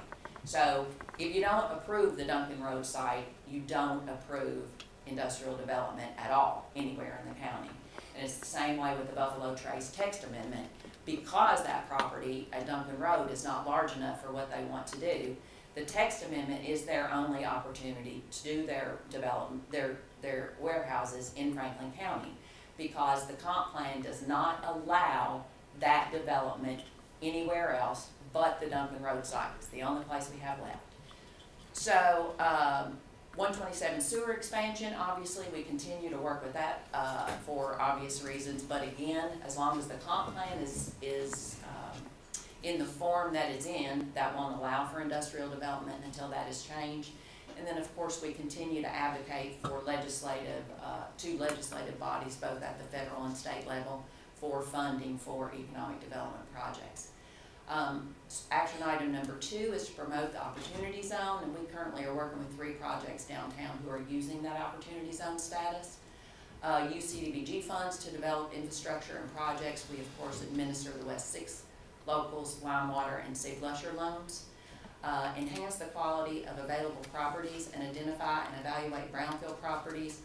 We use brownfield funds for incentives. So this is just an example of that. We were just working a project where we had a gentleman who wanted to purchase some property that was that we were pretty sure was in a brownfield area. So rather than depending on the new property owner to hope that he buys it, then hope that he gets a brownfield assessment, and then hope that it doesn't, cost money to clean up. So instead, we went to the property owner, the current property owner, and said, we've got someone interested in purchasing this property. Can we get a brownfield assessment? Can we get a phase 1 done? And fortunately, he said yes. I called Rebecca. She did the paperwork and got on it right away, and we got that done literally within 2 weeks. Now, that's the way magic works, and magic doesn't work that way, especially with brownfields almost ever, because we have brownfields money every year that we literally have to go out and chase people down to get them to use the brownfield phase 1 assessment money. And I think because part of that is because people go, oh my God, it's the government, they're here to help. They're not gonna help me, this is gonna turn out to be a nightmare, and I'm gonna be in so much trouble because this property's a brownfield, and that is not the case. And as a matter of fact, I just called Rebecca today about another huge brownfield project that is property we've had somebody look at, 5 different folks look at, one of them was here earlier actually, that is a brownfield hot mess. But if we can get, there's about $1.5 billion of brownfield funding available now, which is far more than we've ever had access to. We can get that cleaned up by the existing property owner, and then it makes that property more viable to sell on the back end. Next action item is support redevelopment and infield projects. Gosh, we've got a ton of those that we're working with right now. Parcels B and C, of course. Limewater, Mason Hogue, Simon Warehouse, Marcus Furniture Building, Nitro, Old Firehouse, Sowers, Sears Building, Myrtle Avenue site, Chamberlain Properties. All of those would be infill projects if we determine that the best avenue is to get that zone changed and use that property for something else. Bourbon 30, the old insurance building, so there are infill projects galore. Promote technological infrastructure and work with providers to provide high-speed fiber internet. So let me interject something here. There's a lot of this strategic plan that is not Kcdc designed. Because of the number of partners that were involved in writing the plan, there are a number of things that Kcdc has no authority to do. I mean, I can barely turn my phone on, okay, so I'm not going to be the person who provides high-speed fiber internet here. So a lot of this we work with our partners on. This is clearly one of those options, and Industrial Park 3 is an AT&T fiber-ready facility. Continue the fire meetings. That's one of our action items, and we continue the fire meetings. I don't really know how to expand on that. We still do the fire meetings, and for those of you who don't know, the fire meetings are Frankfurt, Industrial. Yeah, I don't remember. It's local industry who meet with the Frankfurt Plant Board and meet with each other to discuss future infrastructure needs, and to be sure that the Frankfurt Plant Board is aware of what those infrastructure needs will be in the future and prepared to provide those. Support safe, reliable, economical energy while maintaining environmental sensitivity. Of course, we mentioned fire already. We promote the EPAD PACE program and actually have a couple of projects right now that are using that program. Number 2 is provide a vibrant labor force whose skills align with the needs of local businesses.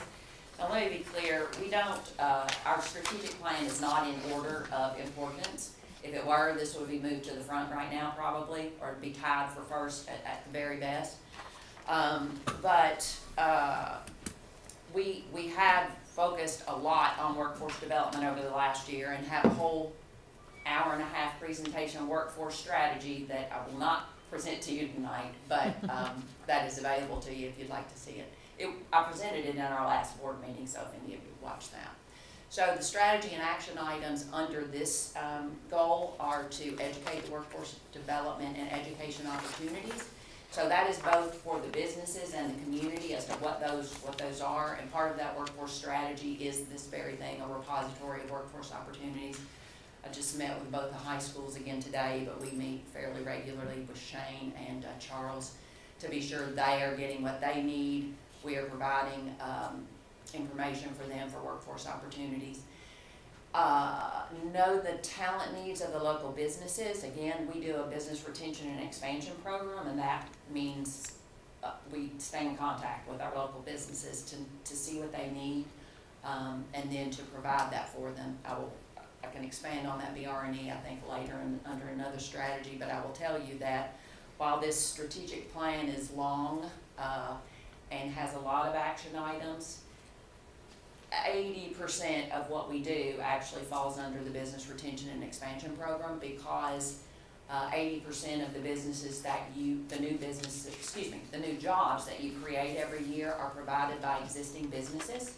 So we want to be sure before we recruit another single business that we are absolutely certain we have taken care of the ones that we have, because I can assure you that when another business decides to come to this community, they first reach out to us and say we're interested in the Duncan Road property, and they immediately start looking at other industry that are located in this community and reaching out to them and saying, how is it to be in Franklin County? What would you do this again?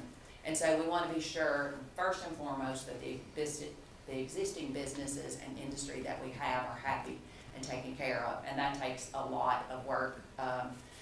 And it's never on your calendar. It's one of those things where you go in one morning and you get a call and they say, I've got groundwater infiltrating into our pits, and I've got 69 inches of water underneath our building right now in our pit under this 12,000-pound machine, and I don't know what can we do. Just FYI, I don't know what we can do right now either, but I'm still working on that. But those are the kind of things that consume your day, that are not on your calendar. They're not in this strategic plan anywhere other than the business retention and expansion program.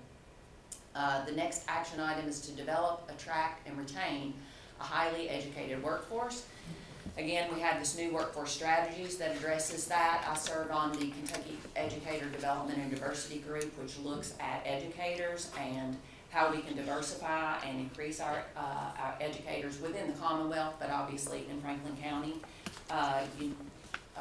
And be sure this is super important to us in workforce development, because if you don't have a good teacher, your likelihood of success later is far lesser. And so the first line of defense in our workforce in this community is to be sure that they have a great education starting out. And so I believe it's super important that we recognize the importance of our local teachers and being sure that we have a diverse group of teachers. I can't be what I can't see. And if we have young men or minorities who have never had a teacher that was a man or a minority, it's hard for them to recognize that they could actually be an excellent teacher later on. We also have the First New Friend program, which is a community onboarding program. We have found, data shows us that people who quit jobs within the first year do that because they came to a community where they didn't feel a part. And so we want to be sure once we get a workforce here, we bring them into the community, make them feel a part of the community, and less likely to leave.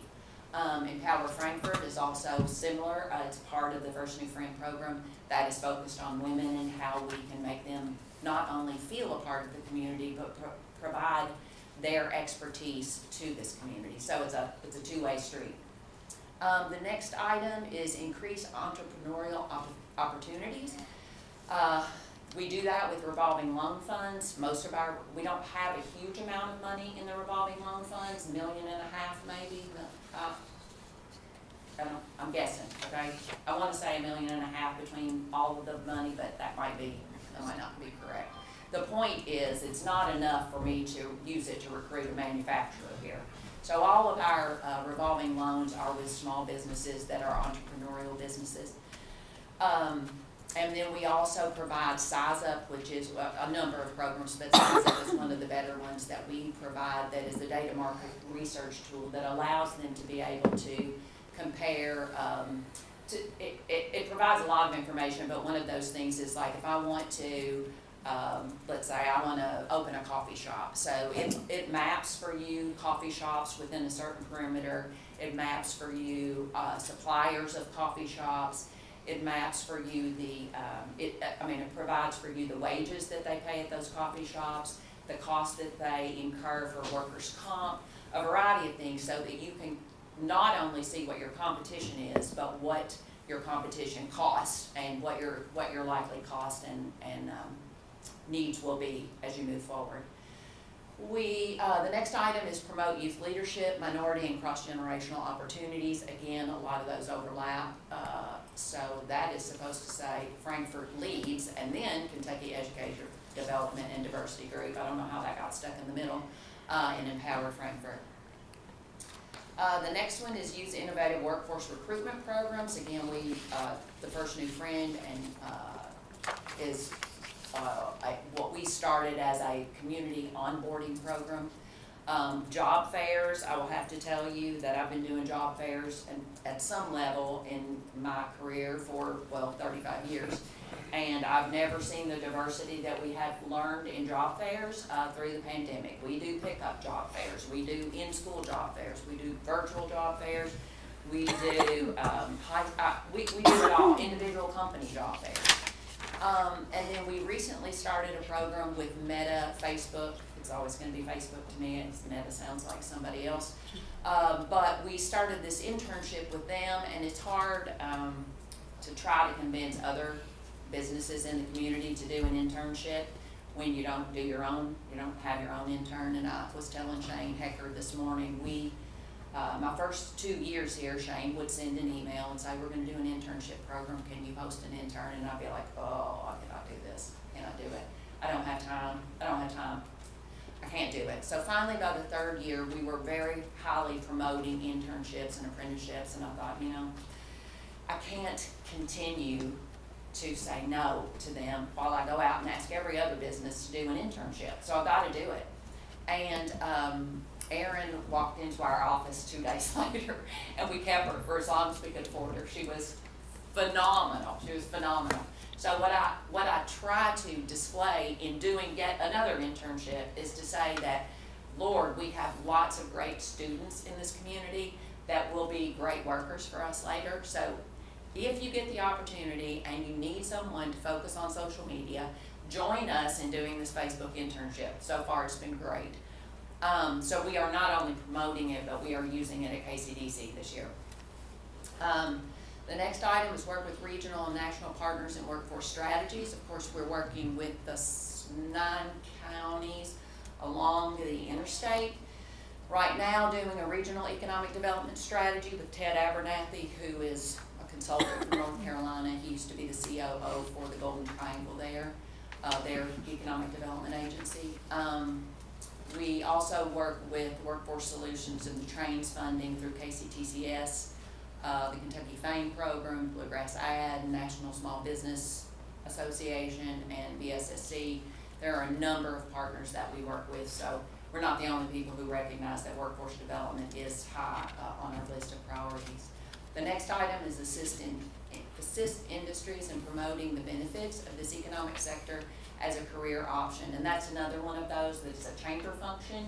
I serve on that committee, but I'm not taking credit as Kcdc having done this. The chamber does this in a variety of ways. We have formed posters and videos of folks within particular industries that are disseminated through the school systems.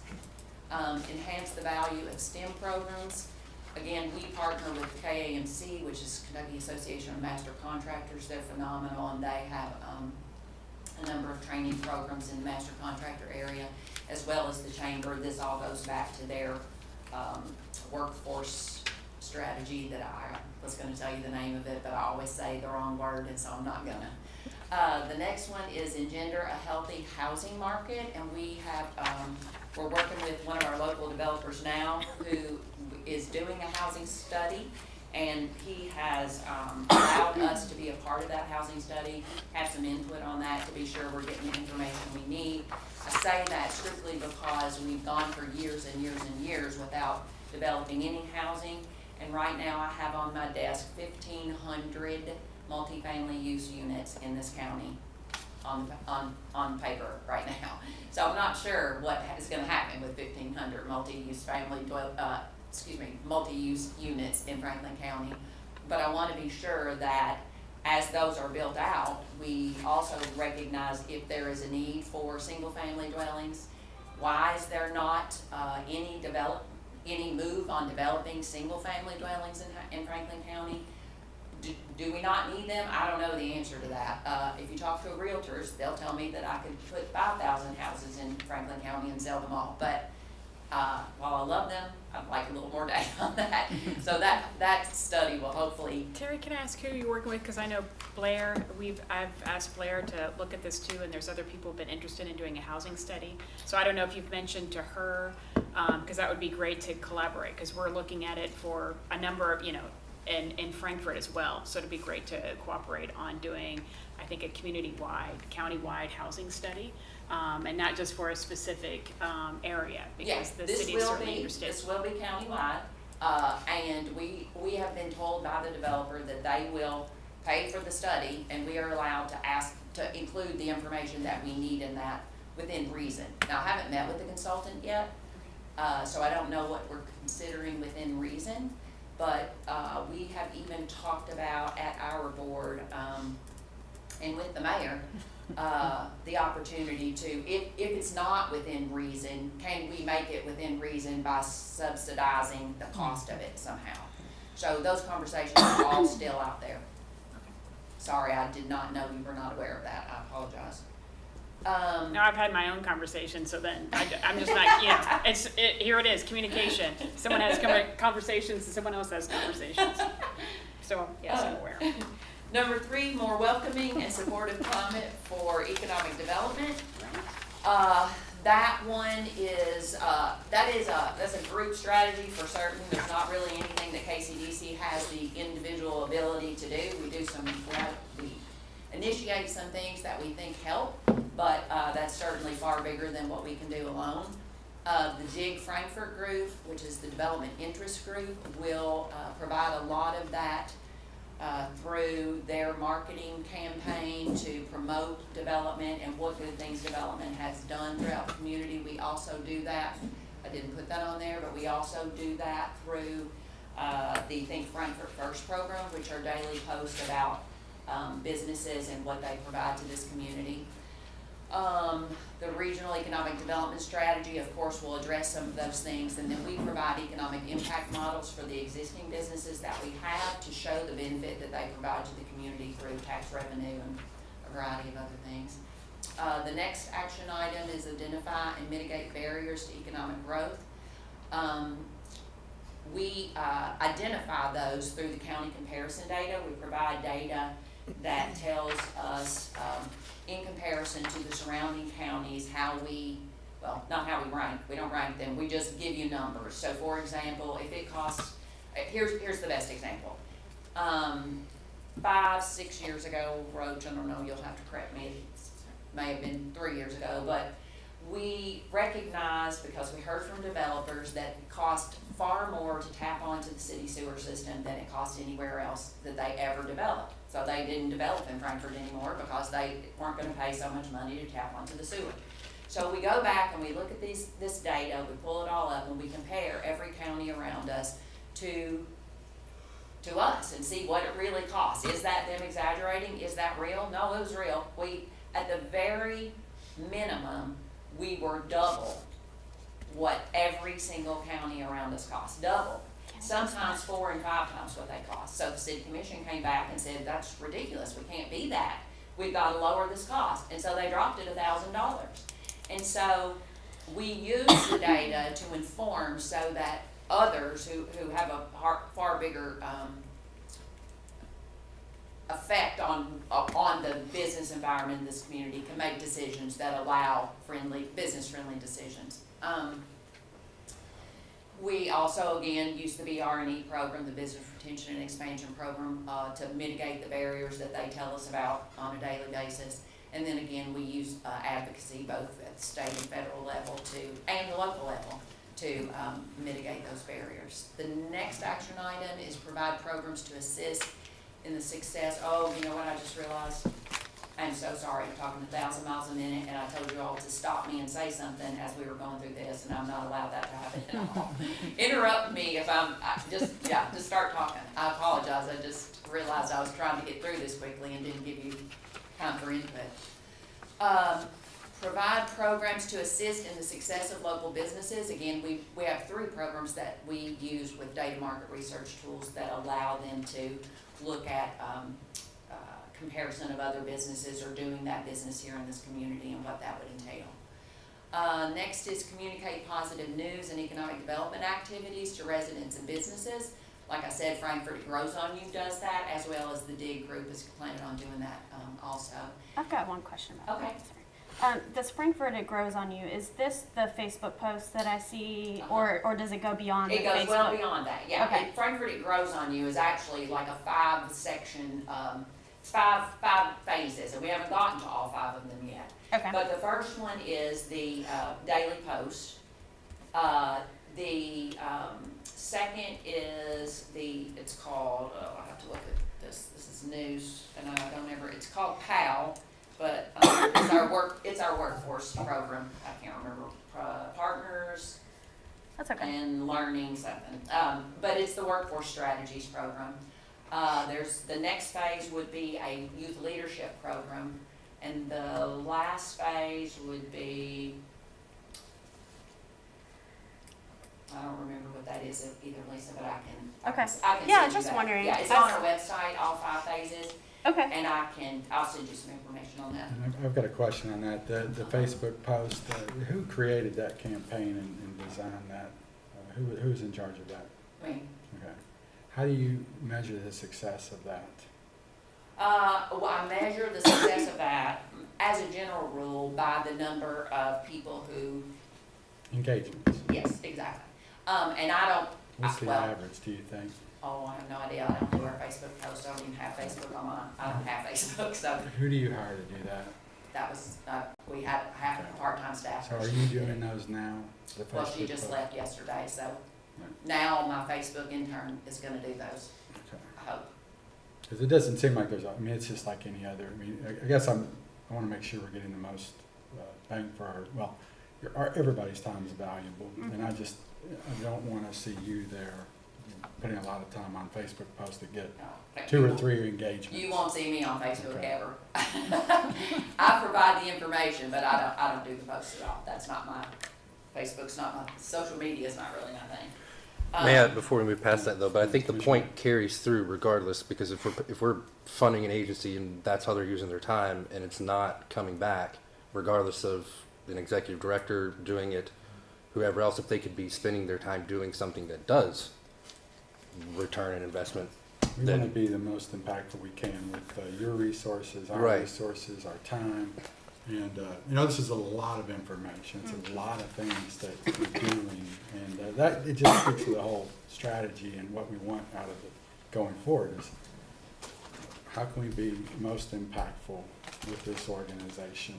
I agree with you 1,000%. Thus, the Facebook intern, which is paid by someone else, not us, so it doesn't strain our resources. And but I would say to assume that social media is not the answer would be wrong. I mean, I don't do social media, but I'm one of like 2. Social media is the right answer. Now, whether we have time to do that at a level that is, Facebook appropriate, again, I'm not the person to answer that question, but I think that for us to not have a Facebook presence would be, I'm not suggesting that. I mean, I ran a campaign without doing any print or radio or TV. It was all social media and direct mail. I mean, I'm not questioning the value of social media. It's of course critical. You're saying, do we need to get the right resources behind that to do it right? And that's where we need to get together as a city and decide, is that something we want to be in charge of? And that's the communications director. That's what we need to focus on for 23 in that budget. That's something that I think it's too important to leave to chance and to haphazardly do. And that's what I'm saying today. And I think that's something we may have to be in charge of. well, I totally agree. But remember, we were 1.5, now we're 1, but that half person administered the loans that you were talking about hiring a person for. She kept our properties updated. She did all of our social media posts. She did all of our bills. She did our payroll. She filed our taxes, and she got paid for 20 hours a week. So we were getting way more than our bang for our buck from her. But I agree with you. We may be able to help you out with that. That's fantastic. Anybody else? Sorry, I'm flying through these because I know you want to get home. Provide an active retention and expansion program. I've addressed that a number of times. Number 4, increase target marketing in Frankfort and Franklin County as a desirable place for industrial and commercial locations. So this is going to be a fast one. We have no funding in the budget for marketing at this point, so we do very little. Everything we do is free. So we use social media. And let me go through these, I'm sorry, I'm just getting off track. So identify and act on opportunities for regional marketing. So we still do work with the Bluegrass Alliance and Kentucky United and you'll see the next one, maintain involvement in Bluegrass Alliance and Kentucky United. So we work with those partners but most of that marketing is directly with consultants. So we have been doing virtual meetings with consultants over the past 2 years. Prior to that, we did site visits with consultants. We had a bus full of consultants here to Central Kentucky, and we would take them throughout the communities, show them our industrial properties, buildings that are available, and try to market our community in that way. That funding will probably not exist.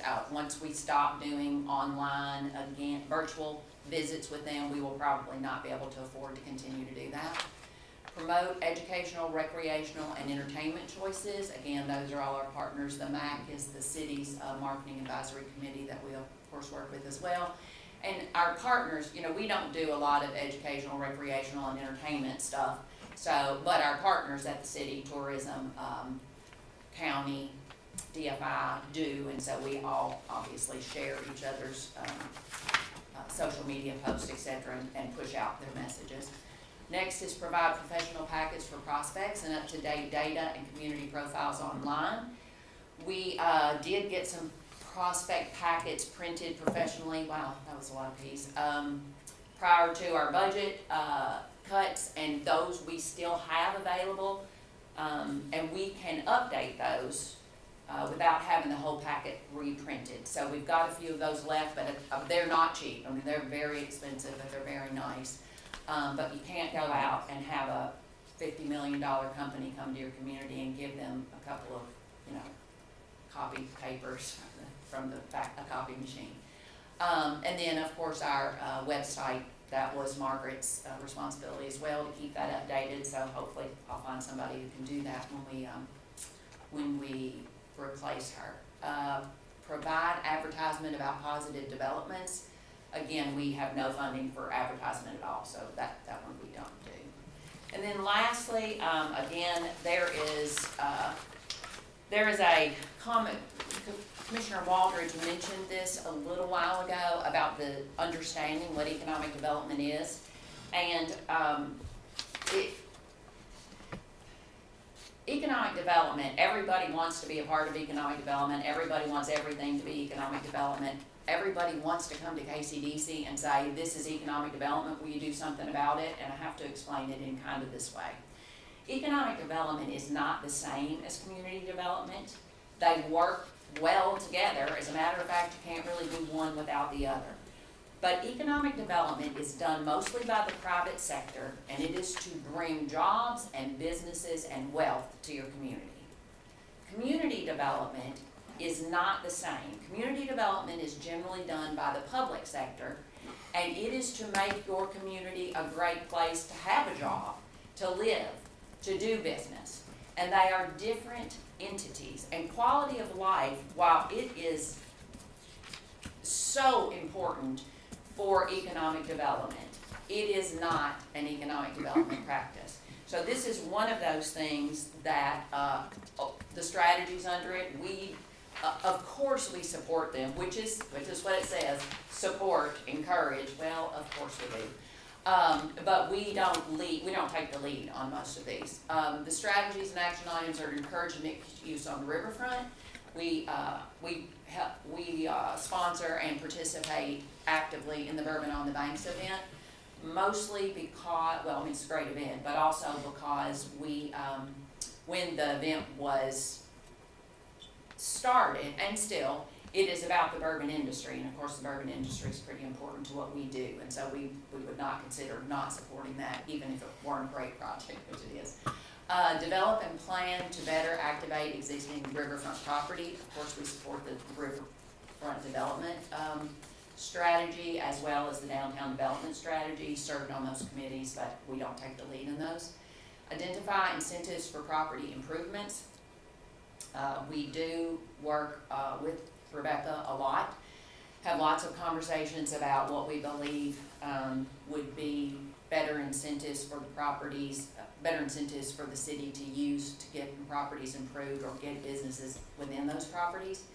Encourage additional downtown housing. Again, we'll go back to that housing study. And expand events and public art. Once again, that's not our thing, other than Bourbon on the Banks. We of course support it, we just don't take a lead in that. And then the last one is assure Kcdc has the resources and organizational capacity to promote economic development. Again, well, we don't have the capacity to do that. We don't have the ability to raise funds. We don't have the ability to tax, so we don't have the ability to support ourselves. The way that we justify supporting ourselves is the increase in occupational taxes that you receive.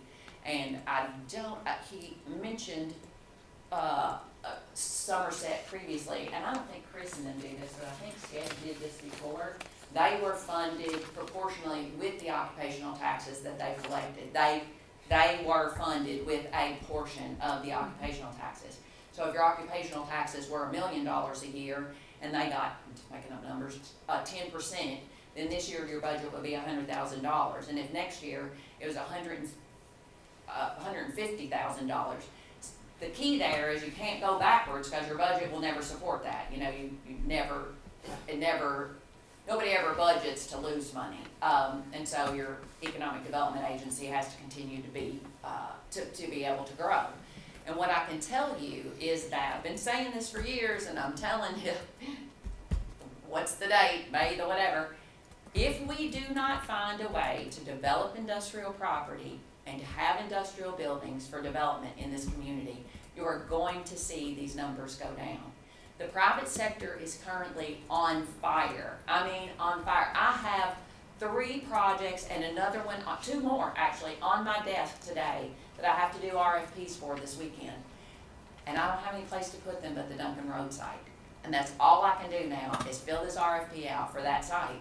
And if this zoning goes wrong goes against the rezone in a few weeks, we have no place to put these projects, no place. You cannot increase jobs with no land and no buildings. So I hate to be an alarmist, but I'm telling you, be alarmed because we don't have another answer.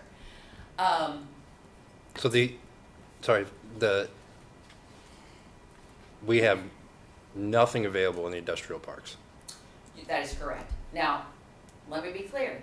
You have property empty in the industrial parks, but it is owned by private businesses. For example, Topi owns 24 acres, I think it's 24, right across the road from them. They purchased it with the intention of future expansion, and they're keeping it with the intention of future expansion. Hayashi Talimpu purchased that property at the very back of Industrial Park 3. They purchased it for future expansion. They're keeping it for future expansion, which was brilliant on their behalf. If they hadn't done that, they're gonna get 5 years down the road and would have to go to a completely other community, start a whole new, what is it? A whole new, everything has to be started over. And I don't mean started over as in they would leave here and go there necessarily. That's not necessarily the case, but it is far better, we talk about this with government or schools or whatever. It's far better to have all your people located in one spot. That way you have one leader and one hierarchy, as opposed to have some of them here and some of them there and some of them in that county. So when you allow your companies to leave, don't believe for 1 second that is not lending more value to them leaving and going somewhere else and being in one spot, because it does. And so I'm thankful that those folks have the extra land, the ability to expand. Monclass has been looking at expansions. They wanted to add they needed parking, they've outgrown their area, and we don't have any place for them. So yes, there is empty land in the community, but it is not available for development. Does that make sense? For industrial development. Yes, correct. Yes, it's not available for any development except for Topi when they decide Whenever to they develop want to it or whoever, right? I have one question along that line is, you mentioned various properties are brownfields and that they could be cleaned up and used for industrial. Mhm. Where are they?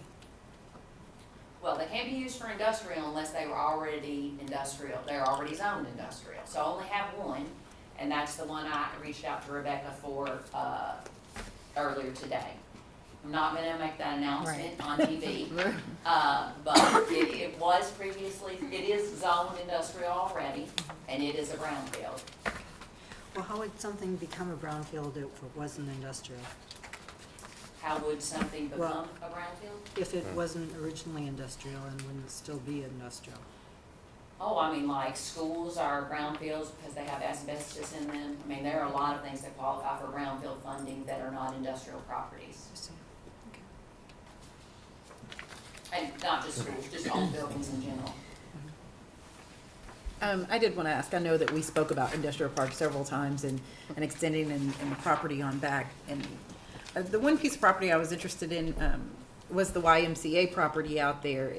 The YMCA still owns that, but is that a piece of property that would, if we could get the YMCA to release that, could that possibly be? Because it does have the one building on it, which is the Crown Club or whatever, because the YMCA bought it intentionally thinking that it was going to explode industrial and it was going to have the daycare for those individuals that work there. Now we just have a building on this land. Could that be something we could discuss, I guess? Okay, so is the Crown Club closed? I think they still No, have it I don't there. think that it's closed. Yeah, okay. It's just got a lot of property with it. Yeah, because okay, it was so meant it to actually expand. doesn't have property with it. They just Mhm. happen to own both properties. So Yes. all the property belonged to KCDC back in, I don't know, early 2000s when they Mhm. purchased this industrial park. And the back section, which is where which is where it's hills, The hills, ponds, and you know, the valleys, was recognized by KCDC to have no value. Okay. It cannot be, you can't level the land, 'Cause you it's can't so get it buildable, right? The cost for getting it buildable would be far greater than anybody Astronomical, could ever, yeah. right? So they gave that land to the YMCA. Okay. So I don't anticipate that now we're gonna go, oh, let's take it back. Right. So, because it was of no value. I Yeah. also don't Okay. think it's zoned industrial. Okay. I think just the Crayon Club, because it's a separate class. Yes. It is zoned industrial because it exists within the industrial park. Okay.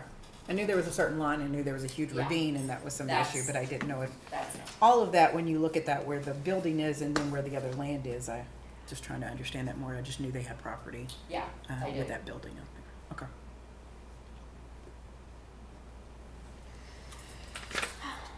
I'm finished, sorry, Mayor. That was the Okay. end. All right. All right. Oh, and I'm sorry, just one more thing. On top of all those things, we have 84, so far this year, we worked 84 projects. That's new projects, new or expansions. So on top of all these things, we actually have 84 live projects this year. We've probably had 20 of those that immediately we said, we don't have anything for you, we don't have the land available. I had a project call me 2 weeks ago. They had had another property, already signed the option on the property, did a GO. The ground would not work for the building they wanted to put on it, and they had equipment ordered, and it was coming in 60 days, and they needed 125 acres.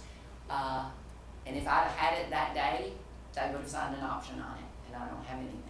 So there were probably 20 to 25 of those, and then the rest of these projects we continue to work. We've got 34 live projects right now.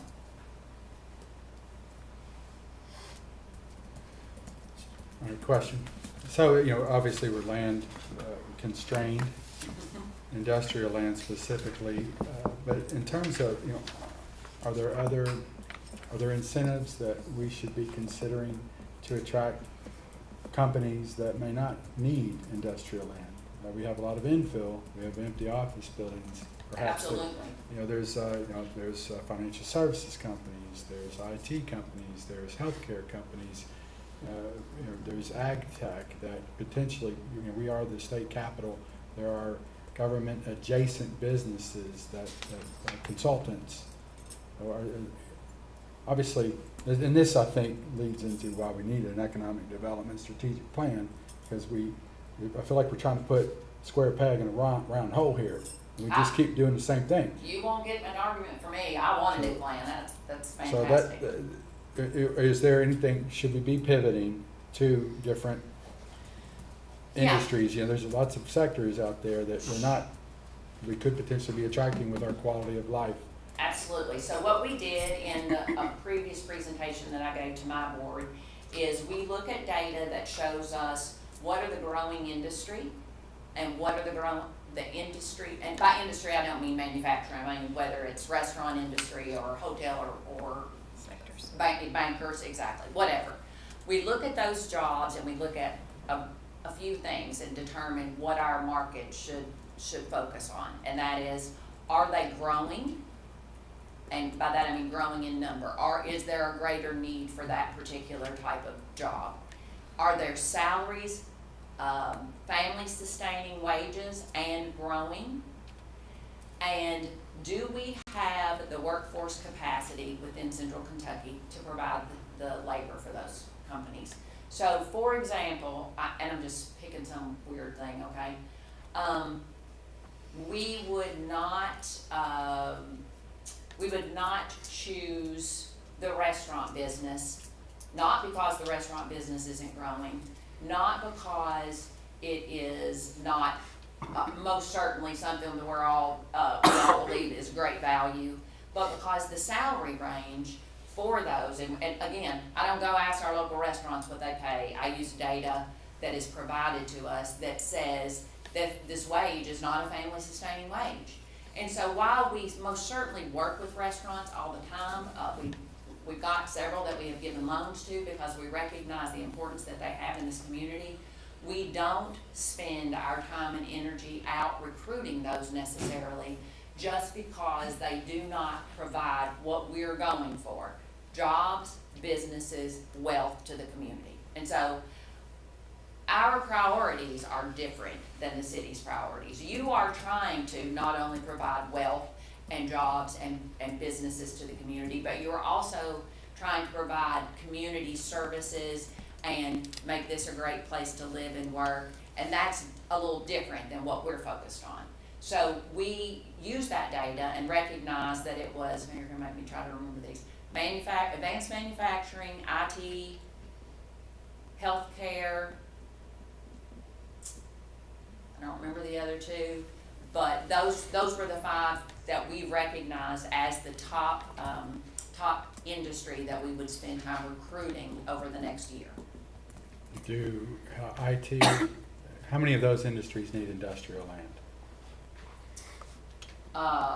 Well, the manufacturers would, and then the IT would, well, we've shown several of the properties over on Chamberlain. They need industrial land? No, Are no, these- are Chamberlain's these- are not they- industrial. Right, That's- but IT sector workers, I mean, are they more white collar workers? Do they need industrial land? Are we land constrained on IT? No, no, that's what I say. Okay. We've shown them all those properties over on Chamberlain. We've shown 3 projects over there. Okay, but there are growing sectors that don't require land, is my point. That you require buildings. It could be buildings in the city, right? Yes, that is correct. But So I we will can- tell you, I had 84 projects this past year, and 3 of those would require an office building. Okay. So, how much time are we spending prospecting, outbound prospecting, those types of businesses or sectors? Yeah, we don't outbound prospect anything because we don't have any money. The only outbound prospecting we do is through our consultants. And our consultants generally focus on particular areas, you know, like we have an automotive consultant that I work with out of LA. And so while they are consultants from a firm that would represent every industry, the individuals that we work with are generally pretty focused on what we worked with before. And your request for funds from us this year, did you break that out that you need a certain amount of money for business development, a certain amount of money for a new strategic plan? Yes. All that's broken out? Not business development, we put it under marketing, yes. And the strategic plan had its own line item. Okay. Business development being, I mean, I'm, if, you know, there, in all of that presentation and the different things, is there one thing that you could do that you would, like, you're the best at, that this is your passion? Which one of those would you focus on if you just had one job? Well, my job is to recruit business and industry to this community to create jobs.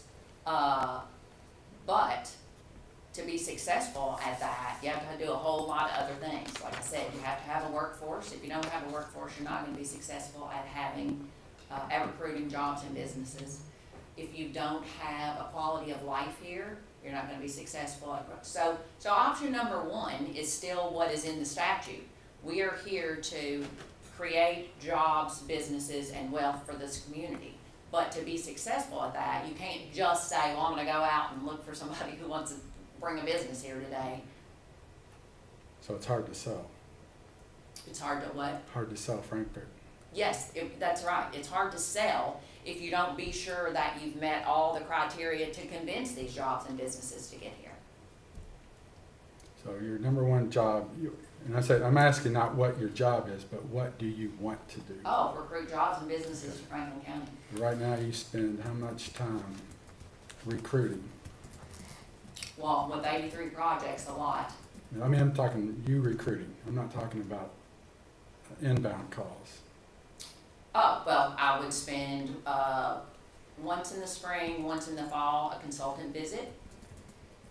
And then just if I have an empty building, like the Chamberlain buildings, I did reach out to a number of commercial realtors in the region and just say, we've got these empty buildings, I need for somebody to come look at them, please show them for us. But there's no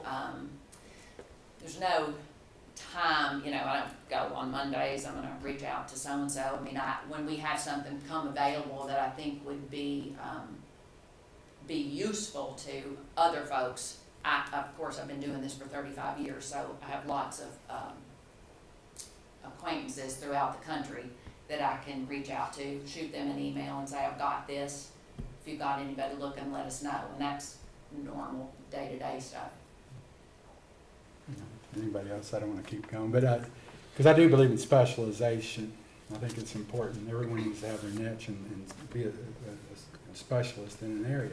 Now, what I'm getting at is, do we need to split the duties here? Do we need to have multiple people doing different things and not just, you know, that's what, you know, if we're not doing outbound business development, do we need to contract that out or hire someone else to do that? Oh, I'm totally for that. There are lots of these things that we do them because nobody else was doing But it. if We we have did- no means, prior to First New Friend, we had nothing that encouraged people to move here, to live here, to stay here, to feel welcome here. Empower, so we did that a little bit for women, and then we created First New Friends. Again, We did that because nobody else was doing it, not because we didn't have enough to do in a 16-hour day and wanted something else to put on our plate. But again, we are in a workforce environment right now that we have to literally find every single person that we can that is willing and able and get them in a job. And we'll still be struggling to fill the positions we have. Last time I looked, we have 2,000 positions in Franklin County that we have nobody in. And I don't have 2,000 people looking for a job. I think that's somewhat universal, right? Absolutely, absolutely. We gotta figure out how to win that. So if that we were battle. to outsource that and contract with someone else, you know, to do the business development, then what would you do? I just don't think you can have an economic development agency that doesn't do business development. I'm saying they would they would be part of the organization. I'm saying it wouldn't be you doing it. It'd be someone else doing that job, and you would be doing another. You know, what would that be? Well, I think all those other things I listed on there. Is it workforce development, Workforce development would be a huge part of it. retention and expansion? That's, okay, again, those that's are- always gonna be top I priority. just feel like we're stretched a little bit thin here, I won't and argue and that. it's distraction. I mean, it's hard for us to follow that. I can't imagine what it's like for you going in every day and trying to do being all things to all people. That's where we're trying to help not just you, not just KCDC, but the entire community here get this right. And that's what I'm trying to uncover. What is it that you want to do? You know, is it business development? Is it job recruitment? Or is it workforce development? Or is it business retention expansion? And we can help build the rest of this out. And I'm sorry to belabor it. I know it's past quitting time, but this is your opportunity to tell us what you want. So you're asking, do I want to create jobs or do I want to create a workforce? Is that kind of your, I'm saying, when you go into the office every day, what do you want to spend your time doing? I want to spend it recruiting jobs, but I want to be successful at that. I don't want to go in every day and be Okay, like, well, with that attitude, I mean, you may not be successful. I'm sorry. I mean, you know what I mean? And no. this is a sales position. It's all about attitude and positive mental attitude. You've got to believe it. If you don't believe it, you're not going to be successful. Well, it's all, I agree with you that you have to sell your community, but you cannot tell things that aren't true either. And if I went to a business and told them I have workforce out there everywhere, come on to town, they're gonna know in 5 minutes that's not true. Is there anything we can do to recruit people with existing jobs like remote workers or existing companies that already have workers and relocate them here? Sure, there have to be things. I mean, we have 11,000 people who drive into town every single day to work and then go somewhere else and live. So there are opportunities if we Sure. believe it and if Absolutely. we focus on it. So that's what we kind of get to that where we got to believe it, that it's like the quality of life. I mean, you believe we have a good quality of life here? Sure. Can you sell that to? Quality of life is what I sell more Okay. than anything else I've got, other than location. Just want to make sure we're all, and that's part of it too. It's all about attitude. I'm sorry, I'm going on. But anyone else? Commissioner May? On the total amount of your unrestricted funds right now, do you know where that sits? Or roughly, or the last time you would have seen it, what that budget is? Unrestricted funds, so Mhm. Laura, you're gonna have to help me out, because I don't even know what's restricted and what's not. So operational funds, Restricted would just mean that land use, CDBGs, it would mean, yes, things that specifically cannot, per some rule, statute, grant, whatever, Gotcha. be used for I anything think but that purpose. 400,000 maybe. That's my guess, Kelly. I obviously have a financial report that I could give you the exact Right. dollar, but I didn't bring it, sorry. Sorry. Go ahead, Kelly, you have more? No, not right now, thank you. Along those lines, sorry, go ahead. Oh, well, kind of along those lines, this is maybe very basic, but when we've had these different industrial parks and you sell the lots, isn't there some profit from those that then you reinvest to buy more land? Yes, ma'am, that is correct. So we have $1 million, that's restricted funds though, Okay, in a land account Mhm. that is supposed to be for the redevelopment of land. Now, we couldn't buy 5 acres and redevelop it with $1 million. So while we have $1 million, it's not enough to get us started. Thus, the request for the PDI funds from the governor's office and Bluegrass Area Development District is to add some funding to that. We requested, I don't think I'm at liberty to say this, we requested a lot and we got a little. So I still don't think that we have anywhere near enough to make a dent in it. We may be able to, with that funds,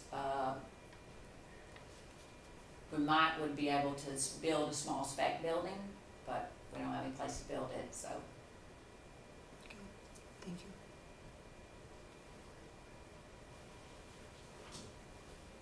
I have more questions. Well, along those lines, that $1 million, can that money be used to option land, to get options on that, to at least control it? Yes, To put multiple parcels together, yes, several hundred acres perhaps? correct. So But we- again, and I said that to her as if the money mattered, and it does obviously matter. But once you get outside of that Duncan Road Industrial Park 3 area, wouldn't matter if we have $50 million, because we can't get the zone change. Under the current comprehensive plan, we can't get the zone change. So, to your point, yeah, we can, but until we get the zone change, I cannot imagine, and I would not recommend to my board that you buy an option on land that we have no ability to change the zoning on, because then we're just stuck with land that we've mowed for the next however many years. No, but I could see where if we'd done that in the past, there would be, we'd have land now, potentially available for companies expanding. Well, I feel like that's something, the land could be rezoned later, correct? It could be, So sure. the sooner we We'll plan know that. more once the comprehensive plan is done. Right. But which will be within a year and a half or two, right? I'm just saying, some of these things we gotta get on now, or we have to change our strategy. And that's where I was going with the strategic plan. To Donnie, sorry Donnie, if you need to go. To his question about the KCIA loan, is it your opinion, Terry? What, is that restricted, or is that, would we have to pay that back? I have no idea what the KCI loan is. With the What is KCI? Maybe it was that Franklin County Industrial Authority, $1.7 million initial. That's the one we're talking Is about. that what you're talking about? I was like, I That don't even know what one, that acronym stands for. old loan from, the previous. Yeah, well, I believe it. What was your question? Well, if we did dissolve KCDC, is that, in your opinion, is that something that would have to be paid? Yes, and it's of the opinion of the Franklin County Industrial Development Authority as well. Well, he's gone too, but, yeah, I mean, they are aware and anticipate that would be repaid, Right. because they would go back into existence. And so what happened is the Franklin County Industrial Development Authority existed already, and it was a county agency, and the city, and I'm not giving an opinion on this, I'm just telling you this is what happened. The city annexed Parkside, and the county did not want the city annexing any more county property, and so they went to the city and said, let's figure out a way to fix this. Let's become a joint economic development agency. And so the city annexed Parkside because they were out of development property. They didn't have any more room. They were, they were constricted by the boundaries. And so the city's point was, we're gonna have to keep annexing because that's the only way we can grow our occupational tax revenue. And the county said, well, let's do this. Let's form a joint agency so that we can share the occupational tax. That way the city will never be inclined to annex again because they have the ability to continue to grow their occupational tax revenue even though they don't have land to develop on. And so at the time, there were still some constraints. Franklin County Industrial Development Authority had some loans out and some things like that they did not dissolve. They kept that organization in place. And they kept it in place later because they said, if the city at some point determines that they don't want to do this anymore, then we want to have this organization that we revert back to. And so what will happen is this reverts back to FACIDA, and they would continue to have their organization just like they did already. They have a board that's active. they meet twice a year. They have to meet once a year to remain a board or something, an entity, but they do that. And we, of course, administer that as well.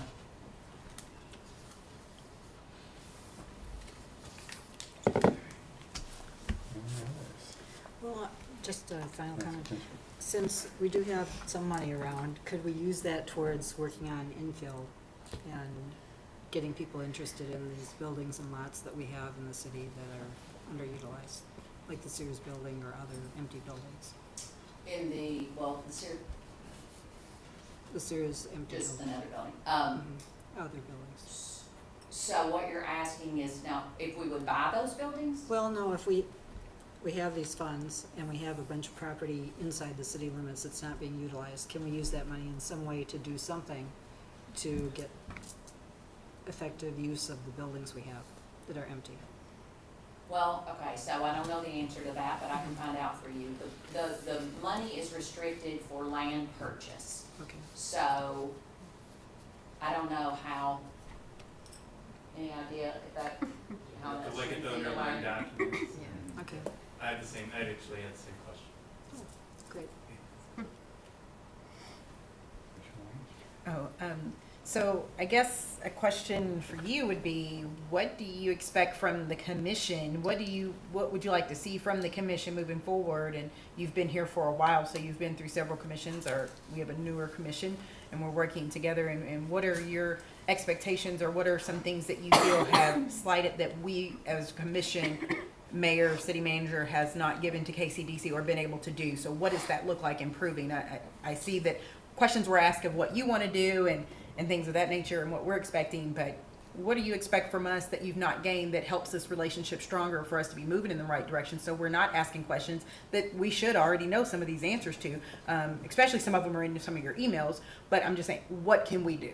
Right, I agree with you. So I would say, number one, stop being our enemy and recognize that we're here to support you. I mean, I don't get paid one dime more or less, no matter how successful I am in the day. I worked yesterday 16 hours, the day before that 13 hours. I worked 84 overtime hours in March alone. I promise you, you get more than your dollar's worth out of our office. We work ourselves to death and we don't get, we don't benefit from it at all. We are on your team. We want this community to be the most awesome community out there. And we believe that it can do that, otherwise we wouldn't bother. We wouldn't spend day in and day out and weekend and nights working all the time. Secondly, I would ask you to remember that while each of you have ideas, and they're phenomenal ideas, none of them are bad. But what you have to recognize is that the 5 of you have to come to an agreement, and then the 6, 7 of them have to come into an agreement, and then they all have to come together to come to an agreement. And I mean, historically, we've not been setting the world on fire on that. And in the meantime, we're sitting over here taking bullets from all of you, and we've gotten guidance from nobody. And so if you want us to do something, my phone is literally with me 24/7. All you have to do is pick it up and call. You cannot find a person who says I did not return their phone call. You can't find one. I promise you can't. Just call us and tell us. We've not heard from any of you. How can we fix these things if we don't know that you think there's a problem? So far, I haven't even heard from you tonight what the problem is. So we can't fix it if we don't know that you're not happy with it. But we also can't fix it if each of you come to us and say, I don't like that building over there on 3rd Street. Well, you know, the other 7 people, 9, 12 people do like the building on 3rd Street. So we have to have a unified message from all of you. We can't work for each of you individually. It's just not, we don't have the capacity, as I think I've made clear. We have to have a clear and unified message from all of you, and we haven't gotten it. The most recent message I have from you is this comp plan that was approved by the Board of Commission. Strategic plan that was approved by the Board of Commission. It's all I've got, and it's what we work from every single day until you give us something different.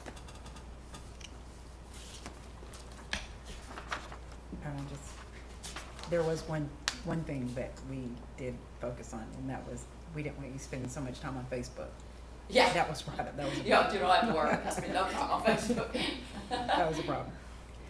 I've Yes, ma'am. got one sort of specific question. So, you know, right here, number one, ensure infrastructure. So in March, we passed a resolution to show our board's support of the connector road on the west side of Frankfurt. Can you talk a little bit about maybe why, you worked against us on that or didn't show your support of that? So I did not work against you, I just was asked questions that I answered honestly. And the representatives, senators who reached out to me and asked me about those were told things that were not factual, and I couldn't not tell them the truth. I love the project. We started working with the project 6 years ago, 5 years ago. I mean, it's been a long time. Believe me, I've spent a lot of hours on the phone with Renee. And we would love to see the project come through. But number one, I'm not going to not tell the truth. And number two, we being KCDC, once again, this is not a city decision. This is a KCDC decision. This is an economic development decision as opposed to a community development decision. We don't promote incentivizing retail projects on the interstate, strictly because retail projects just go to the interstate. We promote, and we align our policy with that of the Kentucky Cabinet for Economic Development. And so that's where our policy, that's what guided our policy, is to remain within the guidelines of the Kentucky Cabinet for Economic Development. The policy was set before I got here. Nobody has ever said they want that policy changed, and so that's what we follow. If you all want to change the policy and go outside what they do with the Cabinet for Economic Development, but I just never heard you say that. Okay. Following up on that, did you offer any of that guidance to us when we were considering that or the IRB project? Did you? I didn't know you were considering it. I heard it in a meeting. Yeah, you didn't come to me. I didn't offer you the information because I had no idea. And that's, I think, okay, that is a problem then. I totally That you're agree. not involved in economic development projects working with us. I think that could be a problem.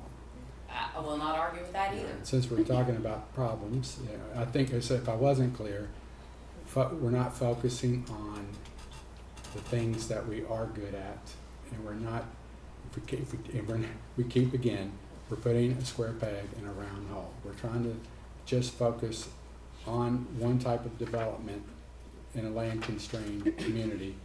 In the meantime, until all that gets worked out in the comp plan, perhaps we should try a different tact or a different strategy.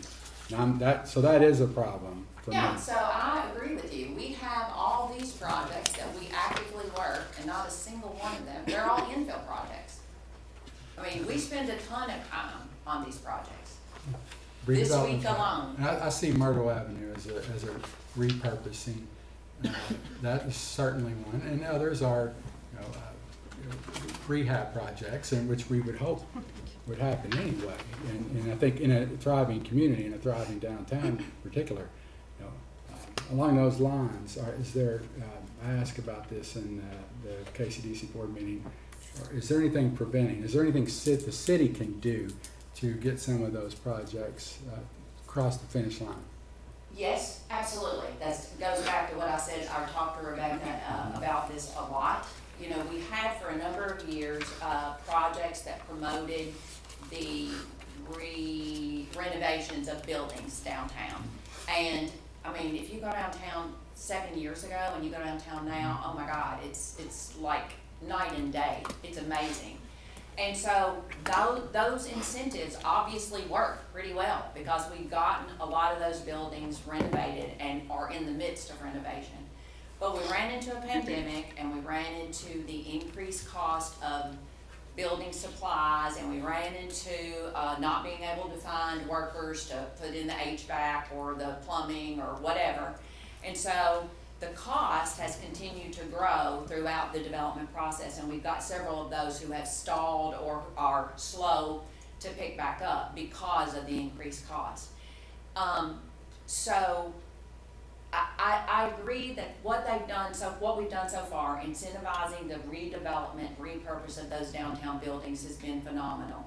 But once they get built, we have no means to put small businesses in those. We have no incentive to put small businesses in those. And this is the example that I use because it's for me, so frustrating.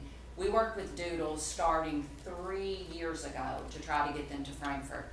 They came, we did a mass market signed letter by the mayor and the judge. We wrote a letter and said, you know, in Frankfurt, we're a great place to be. We want you to be here. We looked at mailing list, the ABC's mailing list is what we used, and looked at all the businesses within a 1 hour radius from Frankfurt, and we reached out to them and said, if you're thinking about growing and expanding, we want you to come to Frankfurt. Doodles called us right away, and I went over there, had breakfast one day, realized it would be phenomenal it was a perfect fit for Frankfurt. They came, we did tours of several buildings downtown. They loved it, they wanted to be here, and we could not find a building for them to buy because all of our downtown is owned by people who want to purchase the buildings and renovate them, but they're not the people who put businesses in them. And so they were gonna have to install a $25,000, guys, $25,000 hood in a building that they did not own. And they couldn't justify coming because they could not justify that $25,000 expenditure. And so they didn't. For 3 years, we still worked with them to try to fund a facility.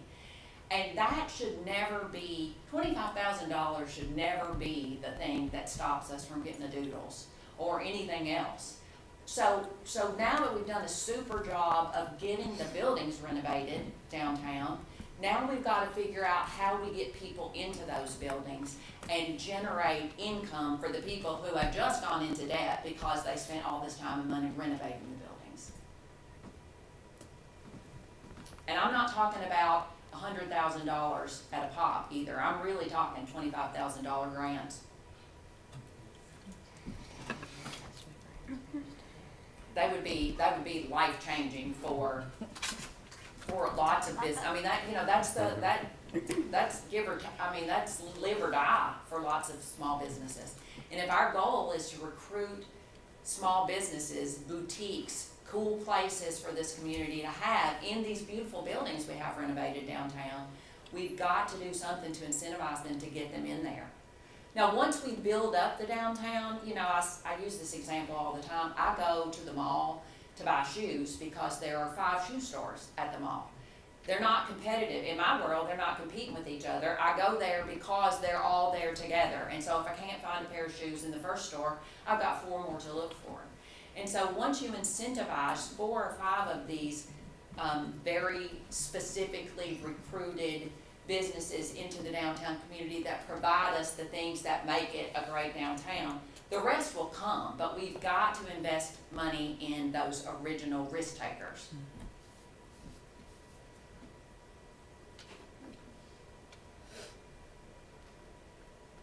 We all good? Any other loose ends? We're coming up on the 3-hour mark, so all right. I thought we were supposed to be out at 5:30 there, or Who 5. said that? Yeah, Is there you know another let me commission? talk. And you put Terry last, Yeah, sorry. with no time limit. So Sorry. now, next is Q&A. Anybody want to start? Lord, didn't you already have Q&A? I think we did that. Okay, thank you, Terry, and for the troopers hanging in there and all the people watching online. Thank you. No other discussion? I'll entertain a motion. Motion to adjourn. Okay. Second. All those in favor say aye. Aye. See you next time. Thank you.